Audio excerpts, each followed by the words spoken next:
All right, ladies and gentlemen, welcome to the show. How are you all doing today? I gotta cut that short because we don't have that much time, and I want to just bring Tommy right on because he has to leave. He's doing a bunch of different shows. He's got Alex Stein in a little while, so we're gonna bring him on immediately. Tommy, welcome to the show.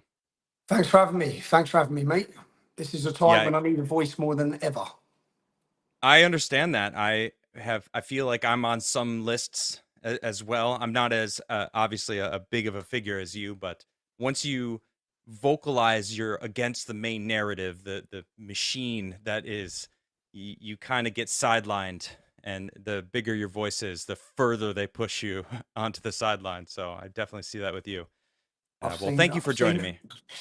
I've seen the Thank machine you. at full work for the last 7 days. I've been in this for 15 years and I've never seen anything like I've seen the last 7 days. So we've worried them, we've terrified them, and they're coming crashing down on me, unfortunately. So I see it. You're like their tip of the spear is aimed right at you. And I mean, I see a lot of similarities between Trump and you. I've been a huge Trump supporter for a couple years now, and it was because I witnessed the way the media was reporting on him, and then I would listen to him and I would see the things that he was doing, and I'm like, well, this doesn't make any sense. And it kind of opened up my eyes to the way the media was being used as a propaganda piece. And all I see when I'm watching your story, the more I look into you, I've been following you for a couple years now, so I've been seeing your battles, and it's wild what I'm seeing nowadays. So let's just start it off, and in your own words, I just want your perspective. What is going on in England for those who don't really know what is happening out there? you're now seeing a rebellion by the British Hmm. who have been trodden down, beaten down, silenced, had their country taken from them, from their in front of their own eyes, and then told to shut up whilst it happens. Had the safety of their mothers, their daughters, their sisters taken from them. Our country's been flooded. The demographics have changed so quick, so fast. It's been flooded with hostile, aggressive migrants who we're paying to house. They're now flooding the hotels. They're in all the hotels up and down the country. They're leaving those hotels and raping English women in many towns across the city, across the country. We've got 40,000 Muslims on a terror watch list. We've got 3,000 of them monitored 24 hours a day, 7 days a week. We have a two-tier policing system where the police can't deal with crimes from the Islamic community and simply don't. What you're seeing now is the development of 20 to 30 years of oppression by a government and silencing by a government. No one feeling free to say how they feel. And anyone who does speak up is just slammed down and silenced with the racist tag and targeted by their own government. So you're seeing now what could be described as an explosion of that. But what happened it happened in a 7 day period. That's what went on. In 7 days, so since October 7th starting, we had Hamas take over our capital city every week. We had pro-Palestinian, pro-Hamas, I mean literally pro-Hamas. We had prescribed terrorist organisations, leaders, they're now prescribed, standing up, calling for Muslim armies, for jihad. We had imams calling for jihad, flags of Hezbollah, flags of Hamas, flags of ISIS, all of this every week, and many laws being broken in front of the entire British public watching it online, and the police enforced no laws against them. The police literally let them do it. Not just that, they climbed up our war memorials every week and desecrated them. They burned our flags. So the country's watching this play out and getting angrier and angrier. And then on November 26th, these mobs of pro-jihadists said they were going to target our most sacred day, which is Armistice Day, where we remember our armed forces for a 2 minute silence.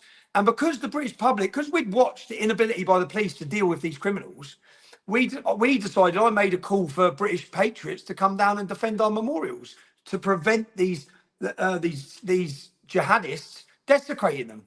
And when we turned up that day, bearing in mind we'd watched since October the 7th, these Muslims and jihadists have free run of our capital. When we turned up and tried to get to our war memorial, we were met by riot police. Riot police with their coshes out who beat lots of English ex-armed forces and patriots. So that bubbling of the two-tier policing system, in fact, the word two-tier policing become part of British vocabulary every day since that point. Our Home Secretary, Suella Braverman, brought it up. She lost her job. She was our Home Secretary. She said the Metropolitan Police Force is enforcing two-tier policing. Why are they not arresting the criminals? Why are they not arresting people with swastikas?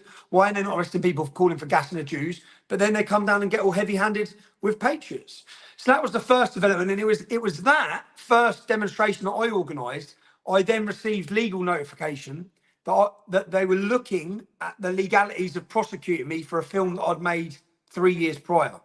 I made a film called Silenced. It's currently my pinned tweet. It's currently had 39 million views in 8 or 9 days. And it's a film that I was banned from showing. So I was banned from showing it 3 years ago, but 2 years ago it was leaked online and it was leaked in America. I didn't hear nothing from the police. I organised my first rally in years where we bring thousands. And prior to this rally, the police had, no, after this rally, so we brought thousands. After this rally, there was an anti-Semitism march. It was the biggest gathering of people against anti-Semitism. I went down to report on it. As soon as I got there, the police come in, and this video went viral everywhere. The police come in the cafe and said, "You need to leave London." I said, "What do you mean I need to leave London?" They said, "Your presence here may cause some members of the public, i.e. the Muslim community, alarm and distress." I said, "My presence might cause them alarm and distress." I'm not being funny, but the presence of Hamas in our capital city has caused our whole country alarm and distress every week. We're sick to death of seeing it. They then proceeded to violently attack me. They pepper sprayed me. They handcuffed me first, about 30 of them, and then they pepper sprayed me from point blank range. I was arrested, and then I was charged with failure to comply with their orders to leave the city. But the point of this, the build up to this, is everyone's watching it all now. I've got my X account back. I was censored for 5 years prior to that. So the media could say what they want. They could make up that I'd committed crimes. They could say what they want. And no one could see the difference. Now, everyone's watching exactly what's going on. So people know I haven't breached an order. They know I've just gone to work. And they know that I've been violently attacked. But that's not what the media have said. Then they prosecuted me. So for 6 months, I was banned from my capital city. Again, the jihadists, the terrorists, they're not banned from their capital city. I was banned from entering at all inside my capital city. They then arrested me on my daughter's birthday. So all the British public are getting angrier and angrier, more frustrated. Now, the minute I went to court, they prosecuted me, and they got found out on everything. Everything they done was unlawful. They actually edited the forms afterwards. They lied, and the judge found them out. So he dismissed the case, and I walked free. And this was on St. George's Day, which is our day of celebration for our identity of who we are as Englishmen and women. And on that day, the police attacked everyone again. The police formed a big barrier. There was no opposition. It was just English people celebrating being English. And they drew batons and attacked everyone. So again, viral all over the internet, all the chat shows is two-tier policing. We're being oppressed. Why don't they deal with the Muslims like this? Every week, the jihadists are on the streets. They don't deal with it. You literally, when they come to our events, they dress in full Robocop riot gear. When they go to a Muslim event, none of them you see getting their batons out. They wear little flat caps and they literally let them do what they want. But we've all seen this now. I've seen it my whole life. I've been talking about two-tier policing for 20 years publicly because I've seen it because I'm in a town that has a 50% Muslim population. So I know how the police them differently. I've seen it my whole life. So we get to, this is all developing. We then hold our first rally. So as soon as I win my court case, I call on British patriots to come and march against two-tier policing. And we had 30,000 people turned up. 30,000 people turned up. 30,000 and not 887,000 people were watching it live on X. We've gone from censored to within 6 months, bang, yeah? And we're giving a voice to the voiceless. And all those people in Britain who were made to feel like they were a fringe voice, made to feel like they're on their own, all of a sudden realise they're not on their own. We're the majority. The majority are against open border immigration. The majority are against sexualisation of children. The majority are sick to death of watching what they're doing to our country. But they've made people feel voiceless. So all of a sudden, we said it was the foundations for a cultural movement has been born on the 1st of June. We plan our next day, 27th of July. Again, all the fear-mongering. On the 1st of June, police put out statements. These are all no. The headline was Tommy Robinson leads mob of hooligans. Mob of hooligans, nans, old people, children, disabled people, Sikhs, Asians, blacks. The diversity was huge. And again, they're digging their own grave because 1 million people are watching live. They saw our event. They know it was peaceful. Then they see the media headlines. So this resentment has been growing and the hiding of all the rape gangs in the process for 20 years. Muslim gangs have raped their way through our country and the police have allowed it to happen. There was conspiracy of silence from police leaders, religious leaders to hide the fact and allow the gangs to carry on. I know that sounds insane. We started talking about it in 2009. I formed an organisation called the English Defence League. We took to the streets in our thousands, screaming and crying for help because our daughters were being raped in every town and city. 2015 comes, the government do an in-depth investigation and report, and they report that the gangs hadn't been prosecuted in Rotherham, Telford, Oldham, Manchester, Oxford, because the police were scared of being branded racist. Now, to understand, look, I'll just go off on one now, but to understand what crimes were going on, in Telford alone, I've done a 5-part documentary series called The Rape of Britain. It's that in Telford, there was 1,000 victims. That's how many girls were identified as victims in the police investigation. 5 of them were murdered. I'm sorry, 1,000. 1,000 in a small town. Wow. Small town, 1,000 victims, 5 are dead. 5 are dead, yeah? 5 have been murdered in that one town. That one town, the police identified 200 perpetrators from the Muslim community. The Muslim community in Telford is only a 1.7% population. This is why I focused my documentary on Telford, to show people the scale of the problem, because we could do it in this town. I spent 18 months getting to know the survivors of the rapes, and we met loads of them, dozens of them. And we built a database. And every time the girls are named the same man, once 3 different girls named them, so we've done a big, massive investigation. We then go after those men, and they star in our documentaries in episode 1, 2. Each episode's telling a different survivor's story. We identified 264 names. The police identified 200. An independent inquiry has now identified over 300. There's only roughly 3,500 Muslims in that town. Once you get rid of the women and the under 16s, there's approximately 1,000 men. So out of 1,000 men, the police identified 200. 20%. We identified 25%. This is not a small number. This is insane figures. And out of that 1,000 men, they've raped 1,000 young English girls. And but the worst thing about all of this, so your viewers understand what was going on, one little girl had a hot iron rod with the letter M heated up, and they scalded her bum on her bum cheek when she was 12 years old because she was the property of Muhammad. Another little girl had her tongue nailed to a table. Other little children were taken out to woods and had petrol poured over them where they pretended to set them on fire.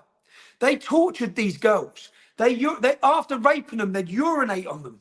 They'd spit on them. This wasn't sexual gratification. This was about taking the most vulnerable thing to us, the most cherished thing to us as English men, which is our daughters, and destroying them. And the whole time this was going on, the police done nothing. They've done nothing. This happened to my cousin when we was growing up, and the police literally just say she's a drug addict, because she was a drug addict at 14 years old, because they hook them on drugs. So the police weren't helping.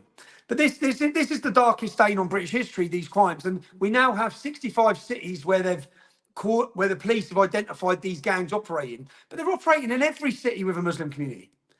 They've raped their way through our nation, and we're supposed to celebrate diversity as it's happening. And if you complain about it, when I first started talking about it, I was called a fearmonger, a liar.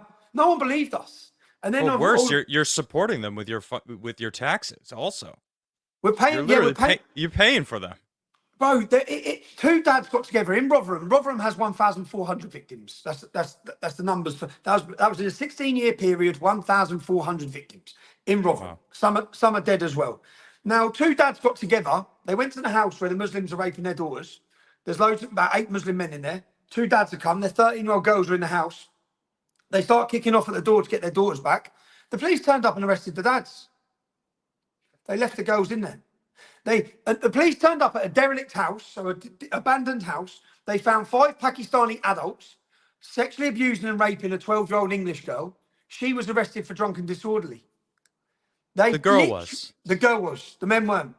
This is all in the government study. This is all in the government study. I met one family. I met one father. His records show that he rang 999, that's your 911, the emergency services for protection against his daughter. He rang it 200 times. Police didn't do anything. They didn't help him. So literally, when I say the police were stood down, people say how powerful is political correctness. And fear is paralysing. And the fear of being branded racist paralysed our entire government and police force. In one town, if the police didn't do anything, you'd think, okay, they were bad. Every single town across our country.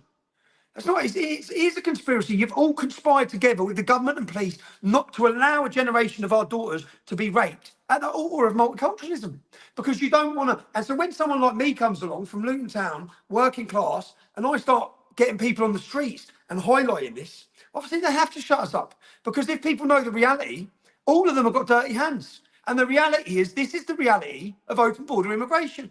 You wish True. to tell us it's all great. Well, no, this is what happens with it. We've got a culture and an ideology that teaches its supremacy above us.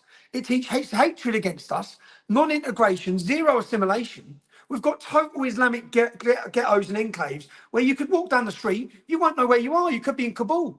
You have no idea. Half of these Muslims now don't even meet non-Muslims in these areas.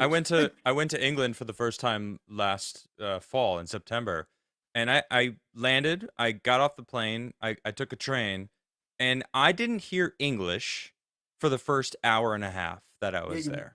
The only I didn't hear English. Was you in London? Yeah, it was London. Yeah.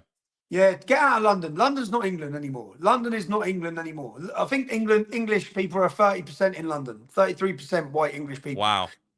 And that's happened in 50 years. So if you want to, and that's the blueprint for the rest of the country. So what's happening now is, as I said, we went from 30,000 on the 27th of July. We held 100,000 people. That is the biggest patriotic gathering in England's history of patriots in one place. 100,000 people. Amazing. And we've done it totally peacefully. So all these now, the narrative they're trying to spin now. So we had 100,000 people. We had a celebration of our culture, our identity, but we also sent a message to the establishment. A message is, this is David versus Goliath, and David's ready to fight. David has been beaten down for so long, and there's more of us than there are of you. And we are now getting ourselves organised, because we've been asleep. People talk about the British lion, that it's been sleeping. We've awoken it now, and I can sense, I have the benefit, I've been involved in this for so many years, that when I used to walk down the street, I'd get certain reactions, some people on side, some people disliking me, a love and hate relationship with the public. Now, everyone loves us. Everyone's on our side. So I can see the public have awoken. I think that all the lies they were told about us after COVID, after vaccines, after lockdowns, it was all right when we were getting censored, but then it was doctors, nurses, scientists. People are realising the media and the government's agenda. And they're now seeing, because I grew up in Luton, I saw it. But many people didn't. Many people lived in affluent areas that aren't affected by Islam. So they just didn't understand what we're talking about. Now, with the use of social media being so prevalent and everyone having their phones in their hands, they're watching and understanding. So the British public are ready to listen. 100,000 turned up. We had, again, I think it was 800,000 watching online. We held a massive, successful event. And since that day, the next morning, I drove to the border. I was arrested and detained under the Terrorism Act. Under Article 7 of the Terrorism Act. What they say, and Article 7 reads about preparation and instigation for the preparation of acts of terrorism. And the officer said, we know you're not doing that, but these guidelines give us the opportunity. You give us your phone, you have to give us your phone, and you do not have a right to remain silent. And I'm like, wow. What? They said, so we're now going to interview you for 6 hours. If you don't answer the questions, you break the law, the Terrorism Act. You will be prosecuted and charged under the Terrorism Act. I'm like, their first question was, what do you think of the UK? And I said, it's a tyrannical shithole. And they said, well, why did you say that? I said, I haven't committed a crime. You're holding me under the Terrorism Act. You're holding me under, and the questions you're now asking me, they asked me about, they actually said to me, how do you envisage you're going to stop the Great Replacement? I was like, why do you have a problem with Palestine having a state? This is what they're asking me under terrorism. And also prying into my legal and political movement of what I do. And I'm a journalist. So I then point out to them, as a journalist, my sources of information, you can't have them. You are corrupt. In every one of these grooming gang scandals in our country, in Rotherham, police got rid of the evidence. We exposed in our 5-part series, the senior police officer was taking money from the Pakistani rape gangs. So you've got corrupt, it's insane. You've got corrupt officers in every town and city. Girls have been in danger, some have been killed. The girls turn to us because they don't trust you. I've told their story. We've exposed in our next episode allegations of rape with members of political MPs now, who have been involved in it in this town, in grooming young girls. You're not having my phone. And then I have to give them my PIN code. So when I didn't, they arrested me. and then they brought me to the police station to be charged under the Terrorism Act. So this is the problem. Under terrorism, and it's the same as the Patriots Act, under terrorism, they bring in these new laws, which that we're going to deal with it. But then they use them against us. And then they take your civil liberties. And then they infringe on your rights. And it's like, I haven't committed a crime. And this was straight after 100,000 people. Now, after this, just so that you understand it, you're looking at the country burn. In the 7-day period of us having this event, totally peaceful, a migrant got off a motorbike outside an army barracks, and as a soldier wearing full uniform come out, he ran over and he stabbed him and butchered him and butchered him. Now, as he's butchering him, this didn't even really make our news. This wasn't a headline news story. It wasn't even at the top of the news. It was a small little news thing, and everyone's talking, saying the soldier's just been attacked in what we believe to be a terrorist attack. And the migrant had been in the country 6 months, which again they tried to hide, but they said it was mental health. So they tell us it's mental health. Everyone's looking, thinking, well, he's a migrant. He's been in 6 months. He weren't that mental because he specifically drove to an army barracks and waited for a soldier. He didn't stab the woman that walked down the road before. He didn't stab the wife of the soldier when she came out of her house. He just targeted the man in uniform, which is exactly what Lee Rigby's killers done when they beheaded him in London. They beheaded Lee Rigby in London, and when they'd done it, they left everyone else because they said they're at war with the British Army and British government. So it sounded very similar. We get told it's mental health, and the problem is with that, and why I don't trust them or believe them. In 2016, Google this. Anyone watching this, Google this. Put in Russell Square attack. Russell Square in London. So a Muslim goes into his mosque in the morning and he says he wants to kill non-Muslims. Rather than ring the police, they said a prayer for him. They prayed for him. He left the mosque. He left the Muslim area, so he's not that mental. He didn't stab any Muslims. He left the Muslim area. He went to Russell Square, a main central London point, and then he started stabbing people. And he stabbed 7 people and he killed an American tourist. And in between each one of these, he screamed Allah Akbar. Now, we were told it was mental health. That's not registered as a terror attack in the UK. That case, there's another case where a Muslim beheads an 88-year-old woman in her garden in London, screaming Allah Akbar, mental health. So they're lying. They're continually lying. So this is building up. Then we see Harefields. I don't know if you watch this in Leeds. So we've seen the police letting the jihadis do what they want. We've had them attack the Patriots each time and literally bat and charge everybody with horses and dogs. We've seen that. And then there's under child protection, if someone, if there's bad parents or a child, so for example, in this household, there were Romanian gypsies and the baby got a fractured skull and they took it to hospital, but the parents weren't home. So that's neglect for the child. They've left him in danger with other little brothers and sisters. So they come in and they take the children until they can investigate. So they take the children. There have been repeated problems with these children and threats or risks to the children. They take the children. The Muslim community, which is where it is, and the Romanians attack the police, burn buses, burn police cars. The images that were shown to the whole country was the police running away. They didn't get their riot gear. They didn't get their dogs or horses. They literally legged it. They're running down the street, just running off. And then they left. They didn't come back. So as the Muslims are then burning everything, and then some English woman comes out of her house the next day, as all the gangs are coming out again, and she goes up to them saying, "Just fuck, leave it. I've got to live here." The police come over and arrested her. They didn't arrest the gangs. So this is just to give you the backstory for the viewers to understand why Britain's now burning. That happens. Soldier gets attacked. We're gaslit. We're told it's mental health. Then 2 Muslims are arrested at Manchester Airport. Don't know if you saw the video. One of them's thrown on the floor. Police officer kicks him in the head. That night, it looked bad. The video doesn't look good for the police. But that night, thousands of Muslims took to the streets. They attacked Rochdale police station. Not one single police officer come out. They literally hid inside. They didn't come out and deal with the aggression. No arrests were made. Again, they literally hid inside. The Muslims were allowed to do what they wanted.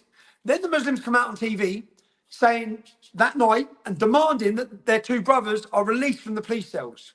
The police released them. The police let them go. And no one knows what's happened prior to this event of getting kicked in the head. Then we're told there's insufficient evidence to charge I saw a video of him actually attacking the police officer from behind.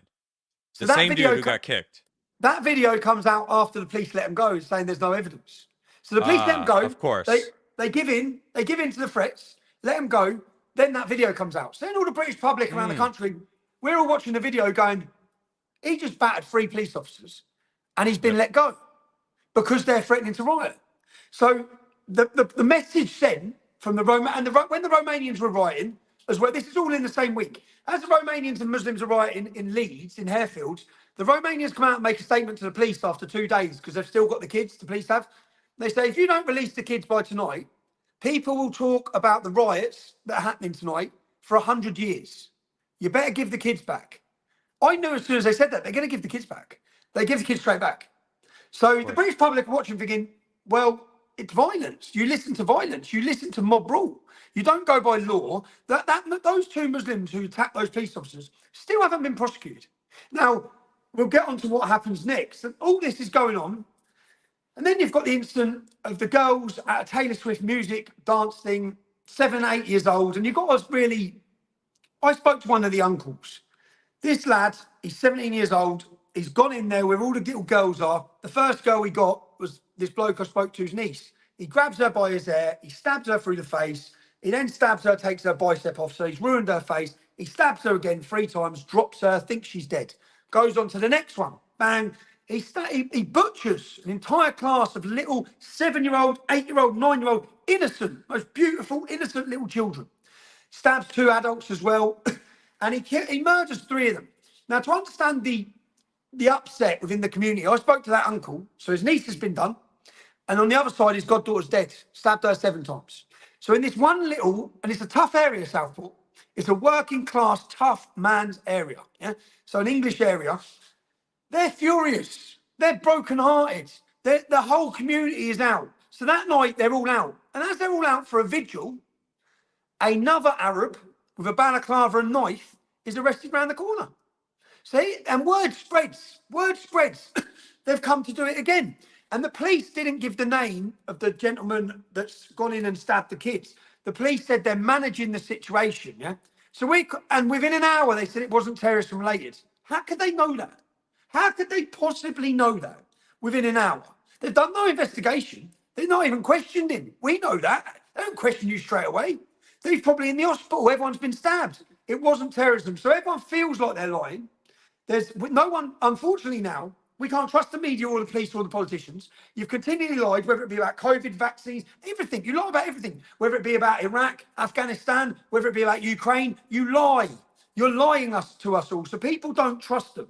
So when this happens, an Arab turns up, balaclava, knife. The men have gone mental, and they've surged at the police.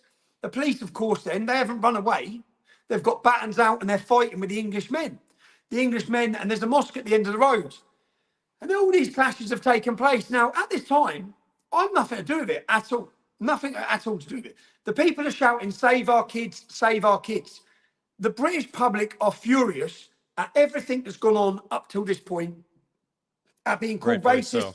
Yeah, rightfully so. And rightfully so, because they're flooding our country. Our children aren't safe. Our children are being raped up and down the country. And nothing's being happening. The government ain't taking any new measures. They just keep bringing more. The borders are still open. They're bringing more men in and they're putting them straight into our towns. And everyone's watching videos online every day of girls being harassed, migrants stabbing people, migrants committing crime, rape, everything, murder from these hotels. So people are furious. It's built up. All this goes on. And then they get to, and then that night, this is when I knew they're coming for me. That night, the police made a statement saying it's the English Defence League. Now, I led the English Defence League. I founded and started the English Defence League in 2009. It ended in 2015, 2014. It's been gone for a decade. There is no English Defence League. So when they said that, I thought, this was all local men. This wasn't an organised far-right mob. It was the community.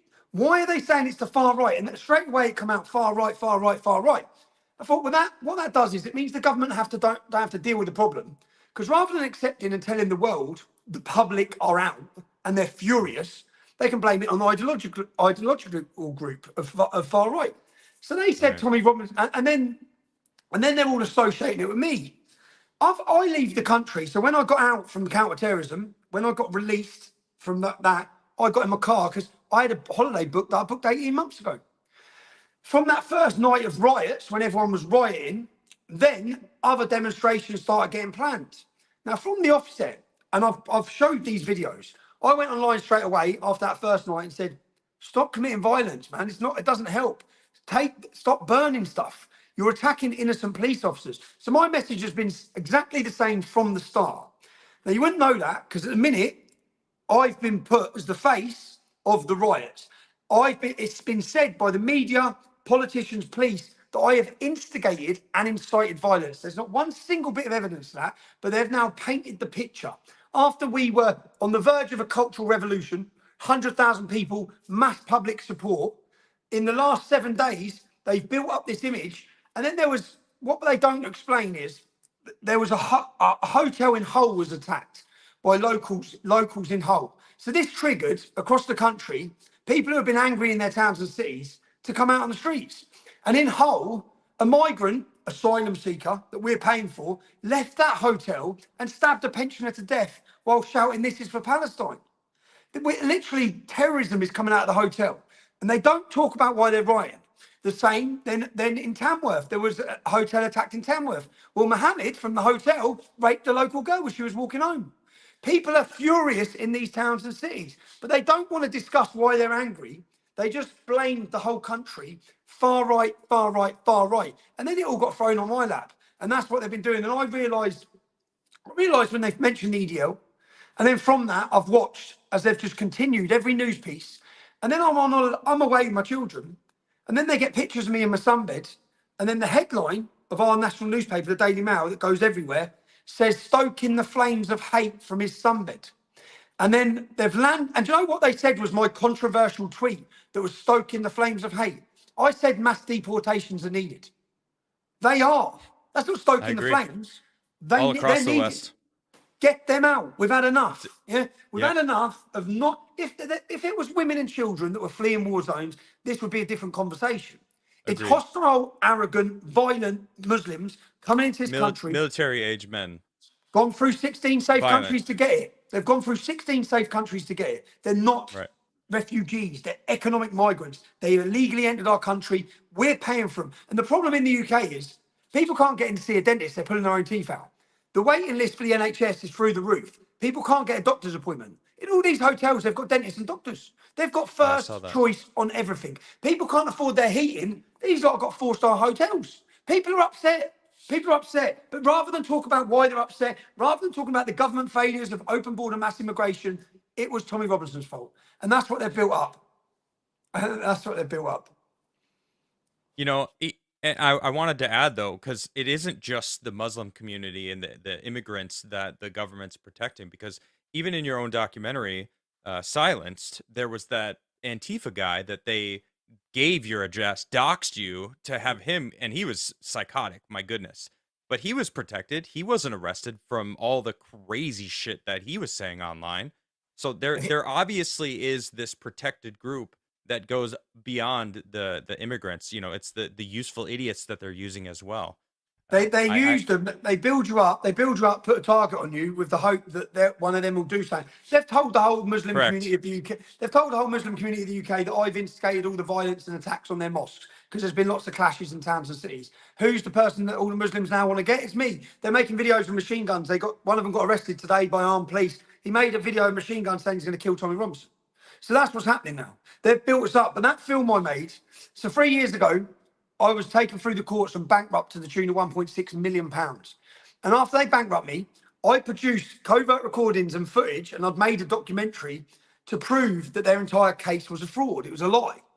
It's called Silence, by the way, and in the description down below, you can actually click the link to it. Goes directly to his X page where he has it uploaded. You can watch it, and I highly suggest after this interview you go and watch that, because it really shines a light on how much the government went through to cover it up and change the situation and use it. And I think it goes beyond the government. It's not just the government, but excellent documentary. It's how crazy. Scary is it? Because if that's just one story, how many other stories are we looking at every day? How many other how many other countries are there? Because I mean, my what I focus on is the political world of the states, right? The United States. And everything you're saying, all that entire documentary, I just see all of the parallels that I see that is going on in the all across the West. It's not just Britain, it's not just America, it's all of the Western civilized countries that have been established and have known peace for so long are just being disrupted by their own governments. The It's, people are being subverted and are no longer sovereign citizens, and it is a major issue that everyone needs. That's why I think it's so important that people know your story, because it's not just Britain. You can talk to people in every country across the West, and you're going to find these kind of things are happening everywhere. you see all the comments say that. You could mirror this for my Oh country, yeah. mirror this. But the thing is, it's what I say at the start of the documentary. This film isn't about Tommy Robinson. This film, I've managed to capture it all and prove it. This is about the weaponization of our judiciary. You've seen it in America with Donald Trump. You've seen it Oh with yeah. Steve Bannon. You've seen even Alex Jones, right? He said something wrong, he apologized. £1 billion. That's about shutting him up. That's not fair Yep. justice. And there They isn't a admitted it. just. He admitted it. The He said CIA, sorry the CIA admitted that they wanted to just to shut him up. hamstring him. That's Yeah, it. that's it. Yep. So that's used in the courts as a weapon to Hmm. silence and destroy dissenting voices. We have Katie Hopkins in the UK. They took her home. They've done the same to me. So they used a fake story, got me into a courtroom. I proved it categorically. You see on the film, the judge rules against me. No jury. Judge rules against me, and then he doesn't, because if he was so confident, let the public see the evidence. But he puts an injunction, and he Hmm. told me, if you show this film, you get 2 years in jail. And I bottled it. I should have shown it back then, but then and then it's really, things Well, happen for a reason. I mean, you're a father. Yeah. I understand it. I mean, the weight of you having a conversation with your son actually at the end of that documentary, and you could tell how much weight that weighed on your shoulders, because you're fighting for the future for your kids. And you say at the end of that documentary, was it worth it? And and you said absolutely, because this is the fight that everyone needs to be fighting for freedom, or else we're going to lose that freedom. I loved what you said about you were got this inheritance from your family before you, from your forebears, that you were given the opportunity to live in a free place, and you need to cherish that and fight for that. And dude, that struck right to me. I'm about to be a father myself, and I I've never wanted to fight for a better future for my children, because We're giving it away. that's the most it's the most important fight that anyone can fight, And we'll right? give it away. We're giving it away. I look and Correct. think, they've given it away in 60 years. In 60 years, you absolute cowards in Parliament have given it Yeah. away. We've lost our freedom. We've lost our freedom. Don't think in America. There is no freedom of speech in Great Britain. We live in a post-free speech era in the whole of Europe. There's only one place in the world that still has free speech. It's the United States, because of your constitution. But don't think they're not coming for that. They have to Oh, get they it. If they want we know. control, yeah, they're coming. But the other thing is, do we really have free speech in America? If every platform that you discuss, YouTube, Facebook, Instagram, all the centers for debate are totally controlled, there is no free Sh- speech. Shout They out to can Elon Musk oh, for buying Twitter and turning it into X, because it's a imagine new world. it's insane, because imagine now, this last week, they've told everyone on the TV and news that I've instigated the riots. I'm lucky. I put together what I've said in calling for calm and peace the whole time, and that's Yeah. had 7 million views. If I didn't have X, the problem is, for 5 years prior to X, I didn't have anything and social media. So I used to just sit and watch these lies. And I used to think, Yeah. what can I do? Do you know how frustrating it is? But it's not just Yeah, I bet. frustrating, it's dangerous. It's dangerous. People want to kill me. People want True. to kill me. They see me as the figure of hate, which is totally not a reality to who I am. It's not. There's no evidence that I've never been prosecuted or arrested under any hate crime or racism, because I'm not a racist. I don't promote hate. So, but the government, the easiest way, what they managed to do then, last night there was 100 far right riots planned. There was none. They put out all this, they pumped it all over on national news. The local NHS, in every town, the messages went out: lock your shops. They boarded up all the shops. No one come. It was all nonsense. And then they got all the Muslim community out, wound them all up. They wound them all up. They got all the left wing out. And now all the headlines of the papers today are, "We stopped the racists." It's like they've made out that all the people who come out on the street, they've had a successful campaign.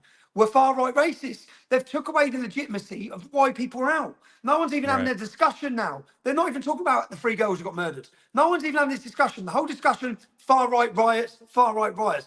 The police today, they just gave an Englishman 26 months for shouting at the police. 26 Crazy. months in jail for shouting at the police.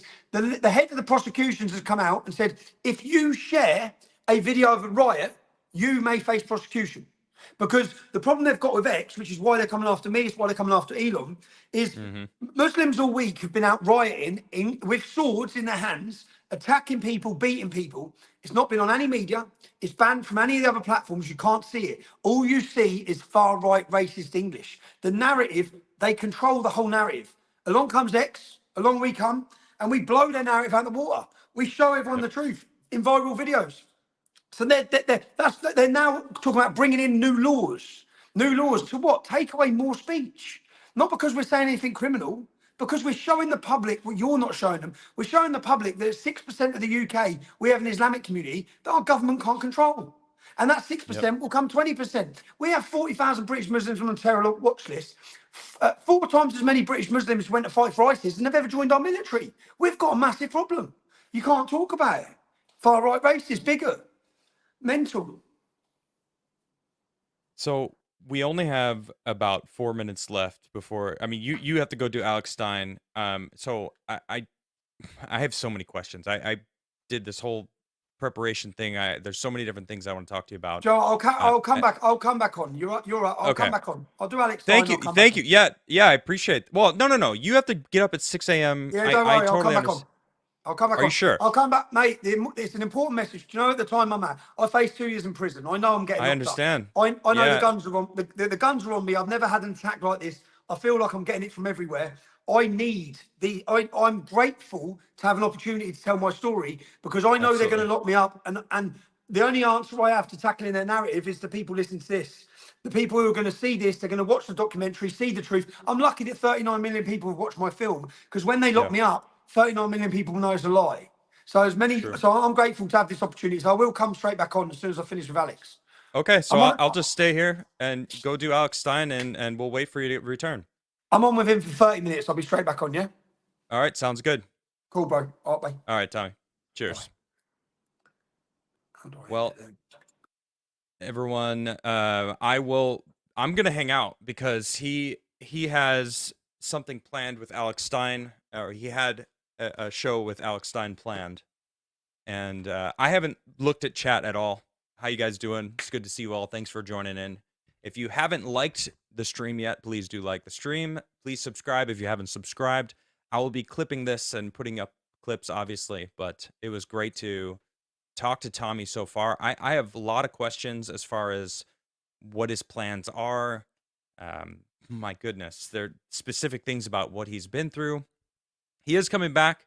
He's going to go. It's late for him. Now, I'm used to being up late because, I mean, we're actually in the same time zone. So it's pretty late for him. You're welcome, Diana. How you guys doing? It's good to see you all. I want to read the super chats, but also I feel like it would be almost a disservice for him because I'm sure a lot of you have questions for him that you're super chatting me, and I really appreciate it. It's great to see the amount of people here that are here to listen to this interview. I think it's really important what he's going through. I really highly suggest in the description below supporting him in any way you can. But watching the documentary, it is fantastic. He really did a fantastic job of just telling the story, showing the way the narrative is spun, and it's the same thing we've seen years and years.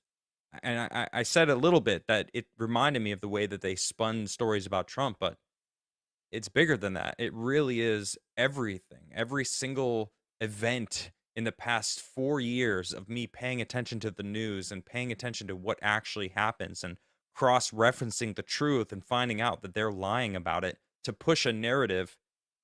It's really wild. It really is. So good to see you guys.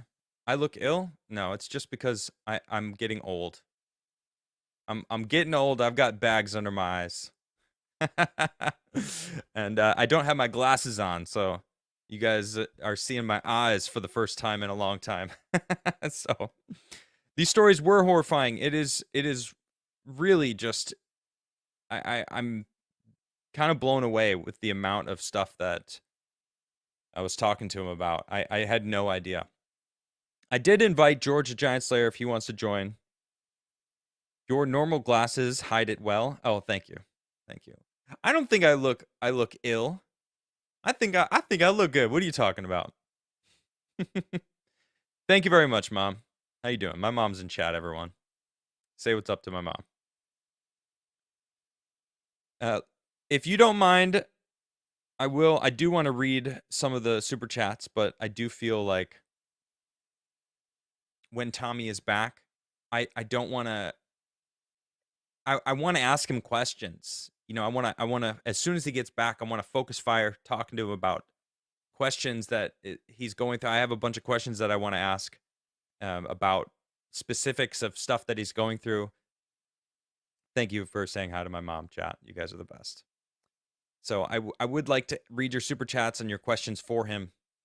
Unfortunately, I have a lot of questions that I want to ask him myself. So I'm going to read some of your chats right now. I feel like I just appreciate you guys for being here. Superman, if he wasn't scared of green rocks, how you doing, mate? Thank you for sharing the stream. I saw that you shared it. I appreciate you. He said, I have a lot of family in England, so thank you. Thank you for standing up for what is right. You are showing true bravery in fighting for the citizens of the UK who are afraid to speak out. I'm going to read that one to him. I'm going to read that one to him anyway, buddy. If you're still here. I'm still going to read it if you're not here, but yeah. Thank you, Simon. I appreciate that. With the important questions like, what's your favorite color? If you super chat me, I'll ask him that question. Yeah. Anyway, I just want to say hi to all the usuals that are here. Chet Chisholm, how you doing? Stasis of Seasons, Ryan Hinnard, Alpha Zero, Magnum Express, hello, sir. Superman's still here, good to see you. Benjamin Jansen, Nuclear, how you guys doing? Oh yeah, it's great to see you guys. Thanks for tuning in. Hey, Horror Emirata is here. Adam's serious listening face. Yes, right. I took my glasses off so you can see how well I listen. That was my plan this whole time.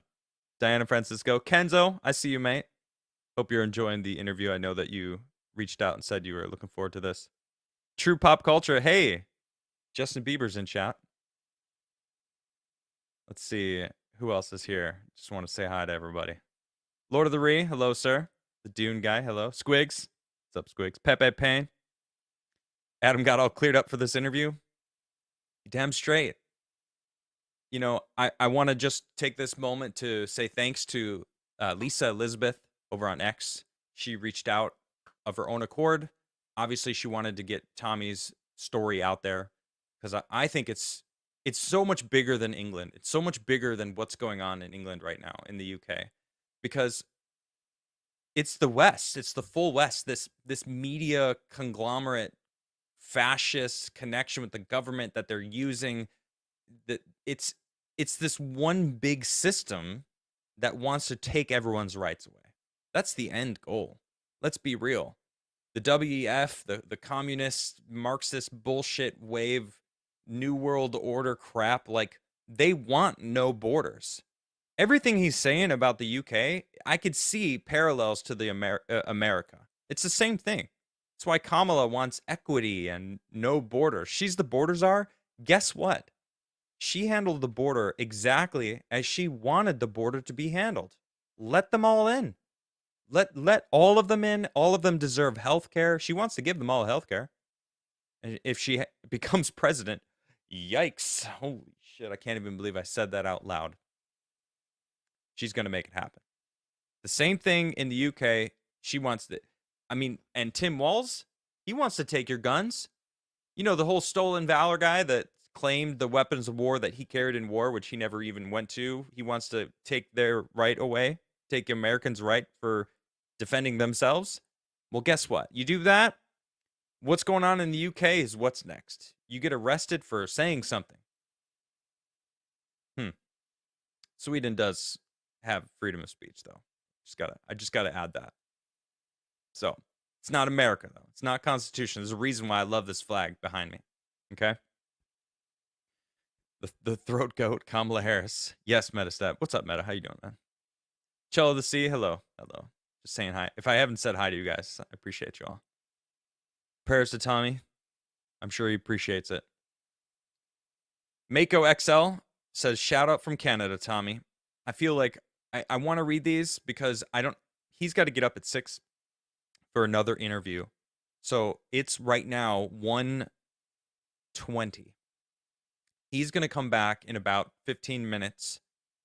That means he's got like 4 hours of sleep. I know he said it's very important for him to get his story out there. And I mean, I'm grateful I get to have this platform that you guys show up to hear his story because I think it's just absolutely important. Nice. Superman, if he wasn't scared of green rocks, sent me a picture.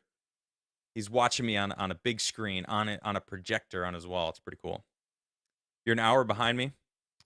Yeah, but I believe he's still on vacation, just trying to get his story out there. Yep. V6 Neon, I saw that you had a bunch of questions. I'm just going to read them. V6 Neon over on Rumble says, I think Keir Starmer tried to fake it. Like won a modern day Battle of Cable Street with none far right protesters, which never turned up, but the opposition did. Why? Because the British people who were and would protest the mass immigration and two-tier policing never organized it or publicized it. It was a state-run operation. A state-ran operation which every media, including print newspaper, were forced to run the same photo and story help the narrative. Link to locals. Link in locals. I mean, Tommy said exactly that. I didn't even read that out, and he basically said exactly that, and I agree 100%. This was all their playbook of just setting up this straw man and then attacking it and then claiming it was Tommy and these far-right activists or far-right terrorist cells that they're claiming exist when they're in reality, it's just citizens that are just upset with what's going on, which is they're getting murdered and their kids are being raped and the police are doing absolutely nothing to protect them at all. What are they supposed to do? Just allow it to happen? Just roll over and be okay with that? No, that's absolute bullshit. And I don't blame these citizens for being upset. I think it's only a matter of time before we see it in America, before we see it in basically every European country that's being overrun. I mean, Sweden has its own issues. They've been dealing it for a long time. In fact, last year, the government swung way to the right, and now they're deporting people if they're caught in gangs at all. Which, good. Get the fuck out of here if you aren't going to assimilate and try to become part of the culture that you moved to. There's a reason why the culture exists in the first place. Tommy made a good point of these people aren't assimilating at all. They're trying to create little pockets of their own world. Well, why did they leave that world in the first place to come to England, to Sweden, to America? It's the same thing. They don't give a shit about assimilating. They want to undermine. And the government wants them to undermine it because they don't want borders. The Bilderberger Group, the World Economic Forum, all these people, they want all borders to be destroyed because then it creates this global governance that they want. They want to be the lords of Earth, not a certain amount of countries. They want to own it all. They want to be the oligarchs, the top kings and queens of the planet, and they know what's best, and we're just the plebs. You know, that's what they want. And they can't have individual sovereignty existing anywhere, especially in America where people are armed to the teeth. They can't. In fact, I just read a story about a man in Texas who got into a tussle with a cop because the cop tried to arrest him simply because he had a gun on him. A legal gun, like it was his, he had it. The cop said, are you allowed to concealed carry it? He's like, it's my God-given right to have a gun on me. And they tussled, And he ran back to his house and didn't leave for like 25 years. And they dropped the case. You hear about this? They dropped the case quietly. Interesting. Sovereign citizen. We we need that. We need people to relearn what it means to be a sovereign citizen because we've lost that. And it is a damn shame. I see it all the time. You know, the welfare state, this bullshit. I need big government to take care of me. That is not what America was founded on. It is like almost the opposite. No, no, no. Not almost. It literally is the opposite of what America was founded on. America was founded on freedom, the risk of failure, but for success. This is part of the reason why I love Trump so much. People don't understand that his family, his grandfather got kicked out of his own country for not asking if he could leave the country. I think it was Germania back when he left. It was like 1887 or something along those lines. 130 years ago, 140 years ago. He asked, or he didn't ask. He just went to the gold rush on the west side of America, and then it was drying up, so he went back home, and they said, "You're not welcome here anymore because you didn't join our army and fight for us." And he was like, well, okay. And he then went back to America, who accepted him, and he made the very first Trump hotel. It was actually a saloon. The exact what you're thinking in your head. The spitting in a platoon, you know, honky tonk bar with the prostitutes upstairs from the gold rush, like in the Wild West. That was the very first Trump hotel. Did you know that? And then when the town dried up, you know what he did? He picked that hotel up, put it on a boat, took it downriver to the next town over that was still popping because of the gold rush to continue how good that business was booming. That's freaking awesome. And then he built an empire, passed it on to his son, who was 12 when it was passed to him. You know where Trump's grandfather died? The actual pandemic of 1918. That killed Trump's actual grandfather. And his father took over at 12 years old. Then he helped American citizens coming out of the Great Depression, coming out of the Second World War. It helped build the Trump empire using tax dollars to help subsidize and giving people jobs. But what I saw is it helped bounce back the economy and, more importantly, the people. Right? Now, Trump, he takes over the business in the 70s, builds the Trump Tower. A bunch of old money people are like, get the fuck out. You don't belong here because you're new money. Who are you? Who coming on the scene in Manhattan? Manhattan's for the old money. You don't belong here. And he gave them a big finger and told them to fuck themselves and made a name for himself, then became the fucking president. That is such the American dream that, I mean, I can't think of a better example of what an American dream is. It's incredible. One day I will interview Donald Trump. I will. I'm going to do it. I'm going to interview Donald Trump one day. I just found out his son follows me. I would love to, honestly, I would love to actually interview Trump Jr. He follows me. You know what? I'm going to ask him. I'm going to send him a message tomorrow and just invite him for an interview because I really would love to know how much of his own history that he knows. I'm curious, actually, because it was his great grandfather that came here. And man, imagine what it would be like to have your father become the president. Incredible. Okay, I just got word Tommy is coming back on. Give me 1 second. I just want to just give some instructions. Let me just make sure the invite works. Invite link is the same.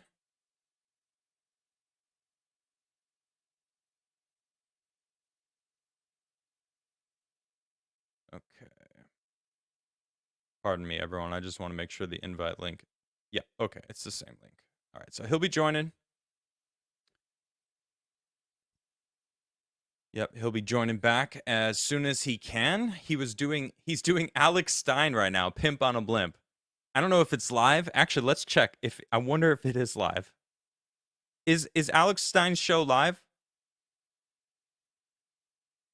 It is live. Let's stream snipe him.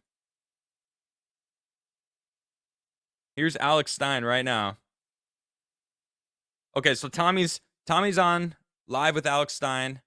They had about a 15-minute, 20-minute window. I'm really happy that Tommy is getting his story out. I said it before. It really does feel like this is something we can all understand. This is something that we're all going through. It doesn't matter where you are. And say what you will about Alex Stein. That man is incredibly smart. He's funny. He's a goofball. He's kind of wild. He's kind of kooky and insane. But you get him talking. You get him serious. He's incredibly smart. And I look out for Alex Stein. I think he's going places. Yeah, he is meant for bigger things than just a show on the Blaze. I really believe it. I would love for Alex to become political. I think it really is. I think he's got something to him. You guys know what I mean? Let me finish reading actually what V6 Neon said. He says GB News, which was supposed to be opposition to the establishment bias, is singing from the same hymn sheet in the portrayal of Tommy Robinson, the villain, but it is backfiring. Not the villain, but V and that film. Yeah, shout out to Elon Musk, guys, because without Elon Musk, we would never have been able to see how much hypocrisy there is. Community notes, sure, there's some kinks that had to be worked out. I know a few people that were their original accounts are still banned. Camelot, Dan Vask. That it's kind of sucks, but I feel like there was residual bullshit in that company. They haven't been banned since. Before, you would be banned for evasion, ban evasion. Ask Savannah Hernandez. She knows about it. Chet Chisholm for 5 says, what's happened in the UK is coming to Canada.